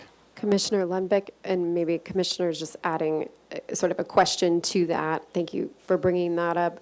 It was something that council members had requested, that we look at some element, a fountain or something in the civic center. So if it is a fountain that you would recommend, that would be helpful. Or if there's some other element that you would recommend, if you could give us some direction from a design standpoint and the design team will look at it as well. But if you have thoughts on what we should be thinking about, that could be helpful. I'll make a suggestion for this, because we can keep moving. Why don't we make a comment of a monument such as a fountain, and then that leaves it open to because it. Somewhere in that area. Yeah, somewhere notable that's celebratory. I really appreciated Mr. Palazoides when that discussion was happening, just to show. Your mic's off, I think. To show what the responsibility of a designer and an architect is to be knowledgeable and to give clear direction. And so I really appreciated when it was asked about a fountain in the street, and you came out and said, no, this is a street, and so we can have a fountain somewhere perhaps, but not here. And that's not always easy to do, and sometimes the clients kind of don't like that answer, but that is the responsibility. So I want to acknowledge you for that, and I really appreciated it. Okay. Fountains are traditional all through time. It's, it's very traditional. It's very appropriate, at least all through Europe, everywhere. But it could be a stage for the buskers, or it could be any number of things. some moment. Or right? a monument, Civic monument. Monument or A moment horse, or a whatever, big and it doesn't horse. have to necessarily be in the middle of the street, but in some way, shape, or form, something. Yes. Fountains are dynamic. Okay. Yes. Why don't we do a splash pad? No, Too no. soon. Okay, so where are we now? Come on. All right. So now, Okay. all right, that was proposed at De La Guerra Plaza, and that was very, very controversial, the splash pad. Okay, so let's now land, other- I think we're in general. We're at number I 4. was, I was hearing general favor in number 3 for, if all things being equal, the civic center as the important heart of the city being a priority as opposed to other things. But obviously, form does follow finance, so Yes. it depends on how it gets, if it's whatever's doable. Okay, and then any other elements, let's go quickly, try to keep it to 30 seconds or less, and I'll write it down as we go. Here, want to start, Commissioner Lodge, do you want to throw any more elements? I don't have anything to add at this Okay, point. all right.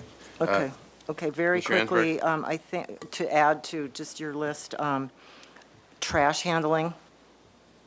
Get the trash out of the paseos and figure out another way of doing it, and focus on the paseos. I know you're doing that so that they can be used as intended and with enhanced paving, lighting, unique names, murals, that sort of thing. I think we should, that since we are so concerned about housing, I would really recommend that there be some kind of a workshop with HLC to understand how you can go up higher on a historic building and stay within the guidelines, the Secretary of Interior guidelines. I think we really need an ADA fully compliant. And actually, let me, on that, Yeah. the housing thing, because that was also part of the presentation in terms of the discussion of really need to focus on how to get good housing, Yes. whether a specific plan or something of that sort, so that things can be accelerated, but in integration with HLC as opposed to. Right. allowing, Right. this is my thought, allowing just the state, Yeah. rules to just overtake things if we actually plan for it and then encourage people to do it, so. And understanding that it is, to be very clear about the design review actually causes projects to go faster, not slower, because they incorporate the community and the community input. So rather than you end up not having an appeal or, people coming out and protesting a project. So the review, I can't remember when we've had an appeal, except for maybe the Stone Pines, which was a city project. Black and white striped awnings. Oh. All right. So anyway, I'm trying to go fast, Yes, because you okay. told me to go fast. Yeah, you're doing good. So I'm saying ADA, fully accessible, ADA compliant kneeling bus that can circulate up and down the district, and it could be a custom paint job, an EPV-themed paint job. And I also would suggest consideration of small roundabouts at Sola and around the Dolphin Fountain, so that you could go up and down and swirl around and come back, something like that. And then finally, we're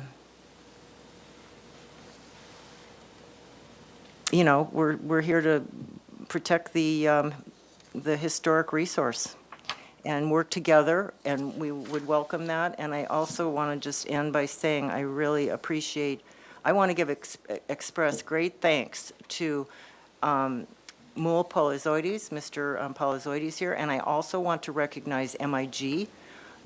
I think they did a job, they did the best, they did a good job, and they provided a lot of valuable information, and it's important to recognize all of the work. And I think that, the city leadership has basically controlled and directed this process. And I hope that it's recognized. I think it was a mistake to leave HLC not fully involved, in this process. So I'm saddened about that, but I think we can move forward and do better. And I am very grateful for this meeting today, and thank you, Mr. Polizoides. Yeah, I would like to reinforce what's been said. I think that your firm has done a marvelous job, and we really appreciate you being involved in our community. And again, we are here to make your job easier, and we really would like to have you come here more often to us. I realize that creates problems. And I realize you'd like to have a cocktail right now. I can see that in your face. Several. And I want to thank Tess as well. I mean, it has to have aged you, this project. I'm serious. That's Tess. I'm Cass. No, he said Tess. Oh, I he said did? Tess, yeah. Okay, good. And I really appreciate what you're doing. It really, really, you may not get that all the time out of us, but I really appreciate that. just you. Regarding that, I think that rolled curbs will be a problem. A biker will take a rolled curb and have a great joy out of it. Where a standing curb is a good demarcation for a lot of things. And so, plus, you've got to get probably 400 roof drains through a curb in that 10 blocks. Roof down, out, underneath the sidewalk and through the curb. I bet there are 10 on each side, 20 per block. You got to get them out, and a 4-inch rolled curb is not going to be an easy way to do that. And you probably, that alone would require you to put in major storm drainage to take away what's already, those buildings already have. So I would say that be careful of a rolled curb from the standpoint of the mechanics of what happens with the drainage, as well as what the bikers could do with it. Okay. All right, Commissioner Jordan? I'll take my time because this meeting started at 3 instead of our regular time. The opening presentation was an hour, so this is our one chance, and it's been compressed. I have very specific suggestion about infrastructure. I would like to see the need for a robust digital infrastructure addressed. The plan mentions the opportunity to upgrade telecommunications. I think that's on page 135. But I'm talking about more than free Wi-Fi for people walking along State Street. Last October, Santa Barbara hosted a 3-day symposium, Brave New Worlds, AI and Tech in the Hands of Artists. And it culminated with the projection of artworks on the walls surrounding the new library plaza. It was fabulous. And it also required a lot of special equipment to be brought in to make that possible. Going forward, we'll see more artists working in new forms of art, projections without screens, sound installations, interactions of physical and visual, virtual elements. If we want State Street to be the venue for special events, then we need to provide a robust digital infrastructure. The other comment I have is on housing. And this is really more of a plea to planners and the economic development officials responsible for implementation. Please do not confuse quantitative metrics for qualitative metrics. And I'll give you a specific example of what I mean. Recently, plans were announced for a new housing development in Santa Barbara, downtown, 104 units aimed at workforce housing. The proposal includes studio units of 315 square feet and one-bedroom units of 415 square feet. The design calls for prefabricated modular units. The number 104 is exciting, and it's a big win for quantitative targets. But an industrial modular system seems to be out of character with the EPV, and the unit sizes sacrifice dignity to achieve density. Last week, Commissioner Lodge shared a quote from a former mayor, David Schiffman. Quote, "The Landmarks Commission is the guardian of Santa Barbara's soul." I would amplify that statement to include other review boards where appropriate, the PC and the Architectural Review Board. The design review boards are not obstacles to growth and change. They are a vital part of the process of managing growth and change, because they are charged with acting in the best interests of the community. Do not try to create ways to subvert the review process. The review process was created by the community to protect the community's qualitative as well as quantitative interests. Those are my comments. All right. Thank you, Commissioner Jordan. Do I have to follow that? Yeah, what do you got to say? Oh, one other aside comment, if I might. Yeah. Sure. I would encourage the city to retain Moldy and Palosaurus to do planning for De La Guerra Plaza. What we have seen Yes. so far from the standpoint of De La Guerra Plaza design, and that was, the last time we saw it was maybe 2 or 3 years ago, was not sufficient for our needs. And I believe on a 7 or 8 to 0 vote, we denied what we saw. So we need to have a good De La Guerra Plaza and a good connection of it to State Street. And if the city of Santa Barbara can find a way to add on to your contract, I would think it'd be a great deal. Right.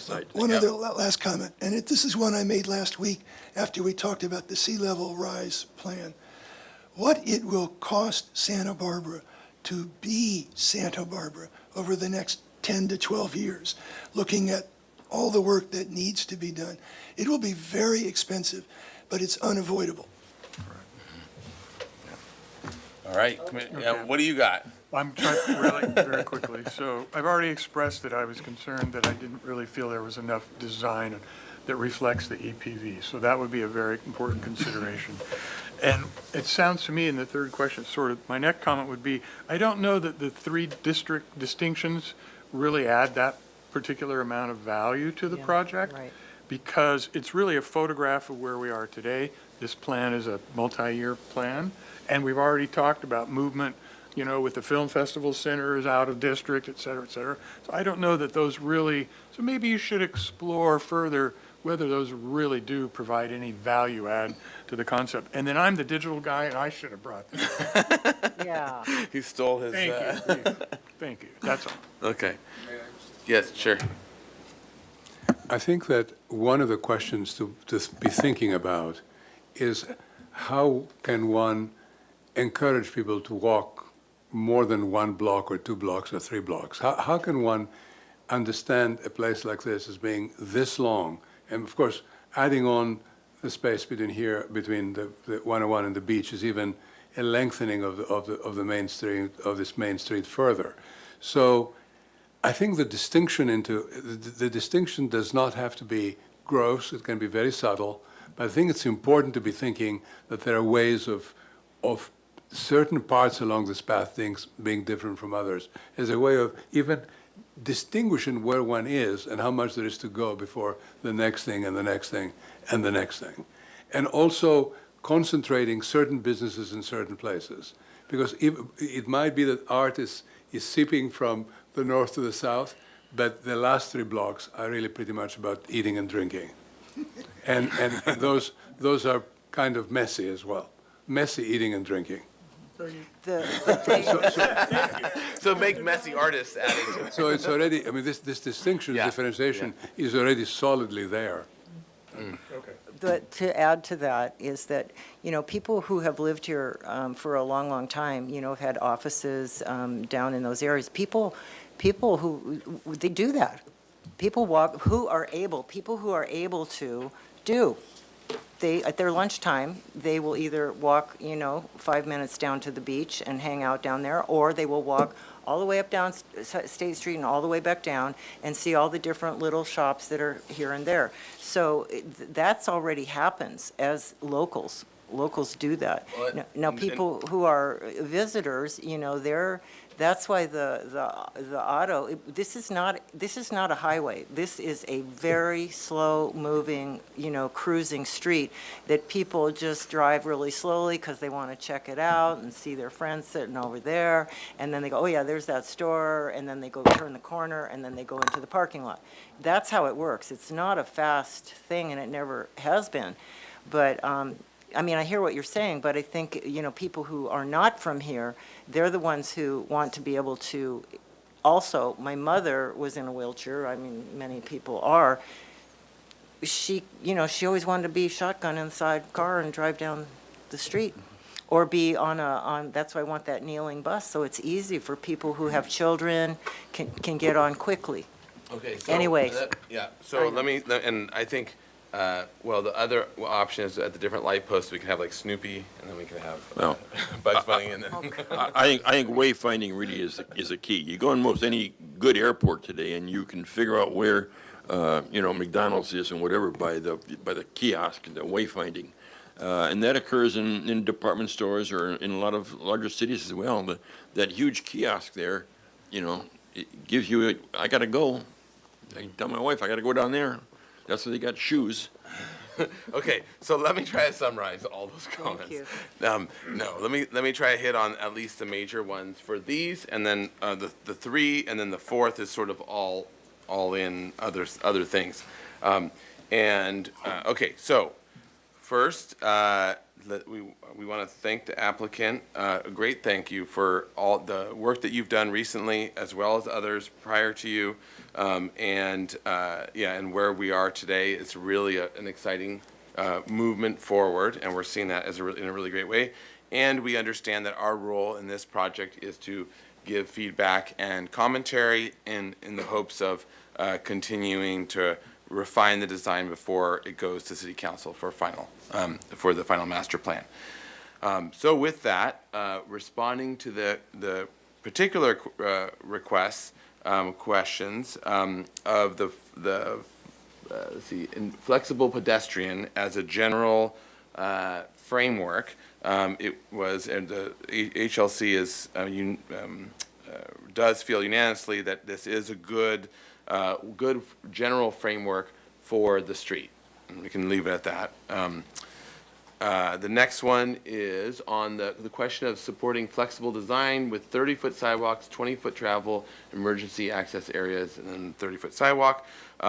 It was in the discussion, the general agreement was to continue to study that to see if that is the right proportions or if there are other better proportions for other reasons, and also to be making sure that it's within the context of a Santa Barbara appropriate spaces that are being formed in the street with all and other functions, with the note that in general parade. With general parade favorability of some sort, and having parades from HLC. Marching band. We like parties. Yeah. Pardon my Fiestas. interruption, Yes. just through the chair to the rest of the commission. While we're summarizing comments, please just make sure you're not interrupting the chair, Yeah, and then we okay. can open it up That's for a good discussion at the point. end. It's not. Okay, all right. And then for the third one, supporting the civic and commercial district as a first priority investment area.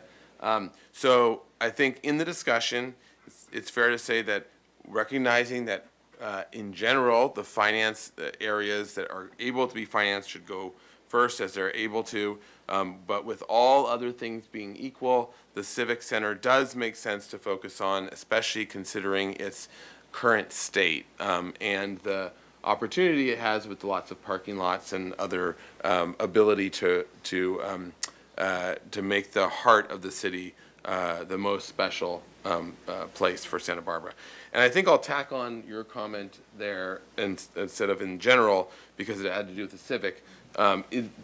Does HLC want to recommend, this is the city council, that their incorporation or not? Commissioner Lenvick's comment of bringing, of or at least looking at it. Okay, I just wanted. But I do think we should add about consider, which Commissioner Butler said, and which I was saying, is to not have these, don't make it selective, like this is the arts district, because that's including other people. Okay, so so the district question. So let's talk about that, because if we're going to say that we shouldn't have it, I mean. Well, in some other way, not the way you have an arts district, civic district, and. I don't think. The problem is that has been a 30, 40-year long label, and unless we have a better label. Our label is El Pueblo Viejo. Yeah, I know, but the civic, the arts, civic, and entertainment has been part of all the lingo for decades and decades and decades, and it goes back to the Hal Conlon. And if we don't like that idea, we can say that, but it has been part of this all the way through. It's a naming venture as we move through the process. Yeah. It doesn't mean that they're gonna stick signs up Yeah, on the exactly. storefronts. down I the don't road. think there's going to be. I don't think it is like. I think the comment was, yeah. Okay. Just as long as we can be flexible and evolve Yeah. mutually, so maybe, those Yeah. names are just. Yeah, and then as well the comment of the incorporation of. But part of it is I don't think we need. We can list a bunch of specific things. Maybe I'll do this. I'm going to add the monument fountain comment at De La Guerra to consider that as part of the other elements, as part of the four. Yeah, because we listed a whole bunch of very particular things, which are not necessarily, almost any of them aren't really master plan type of things, but we should get them on the record as like, these are things that should be developed and refined with various things. Just use Tessa's notes. There we go. Okay, so I'll be general, or sorry, I'll name a few as examples, and then they can go back to the tape it's not a tape, recording, for more information. Okay, so that's a comment for the civic, yeah, and, well, so I'll do that in the later, the any other elements. So then on the any other elements, we'll start with that, so as the project continues, the more particular areas of refinements to be very Santa Barbara, such as a monument or fountain at De La Guerra and State,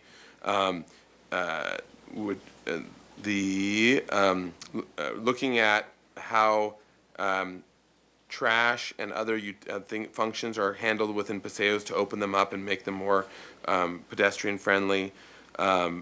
Elements such as ADA accessibility of buses and other ways of making the whole State Street and experience more accessible, and then noting the potential problem of a rolled curb and making sure that there's adequate solution for drainage and stormwater management. Oh, and to also incorporate digital infrastructure as part of future thinking for the whole area. especially to do with the arts and other things. Yep. And more artistic elements, like in the paving and different types of bollards that don't Oh, have yeah. to look like So, bollards. Yeah, so and, Santa Barbara mosaic. specific artistic designs of the environment, including paving and other things. So yeah, we'll just leave it sort of as general, so it's noted that all is stuff to be continued, and especially as the blocks are brought before HLC as they get done, so for design. And is it, where do we put the, or maybe we don't, but the sort of overarching issue that we started with when we were talking about the questions of like really understanding more clearly what exactly is going on with the infrastructure and with the stormwater management? Okay, yeah, I think that's in this area too, to note that, that solving for the stormwater management and infrastructure is critical, obviously both for the budget, but also to make sure the look of it is going to be appropriate and EPV appropriate. And as proposed, it's showing that it would, but this is a main concern because of the potential costs of that major infrastructure moves, so. Also, the Chumash colors? Can we So figure- I'm a little bit worried about getting that specific as well, because the other thing is, it's not part of EPV, Spanish Colonial Revival design guidelines. It could be incorporated in, especially with art stuff and others, it can sort of stray. Well, they have it in the master very- plan, and they have a whole big page with the Tomo. It could, and all but that. with the part of the problem, I think, with just going generally towards that, I think it needs to be more on the specifics, just like it was with the painting of the cross-section of the street, where it can vary from what the design guidelines are based on the specifics, as opposed to a general direction. I think that, I don't know, that's what I'm worried about. If we we're giving general direction that includes other design languages, that is now opening it up to being outside of, and then we have to define what those are Okay. and how.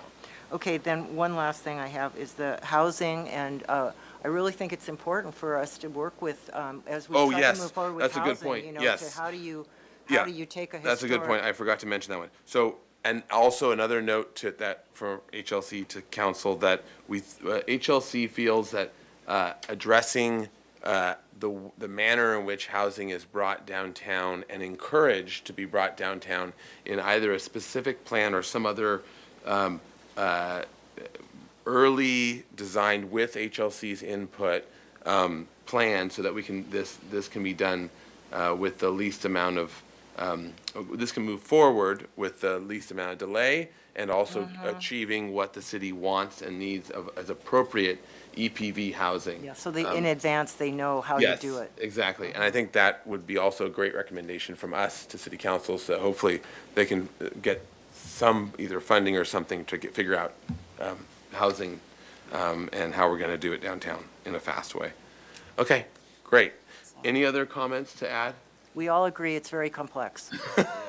There we go. And we all agree it's very complex. Good luck with that. No, and yeah, thank you very much for all the things. We don't need a motion with that. We just need the comments. Okay, great. All right, with that, thank you again. And meeting is adjourned. Special meeting is adjourned.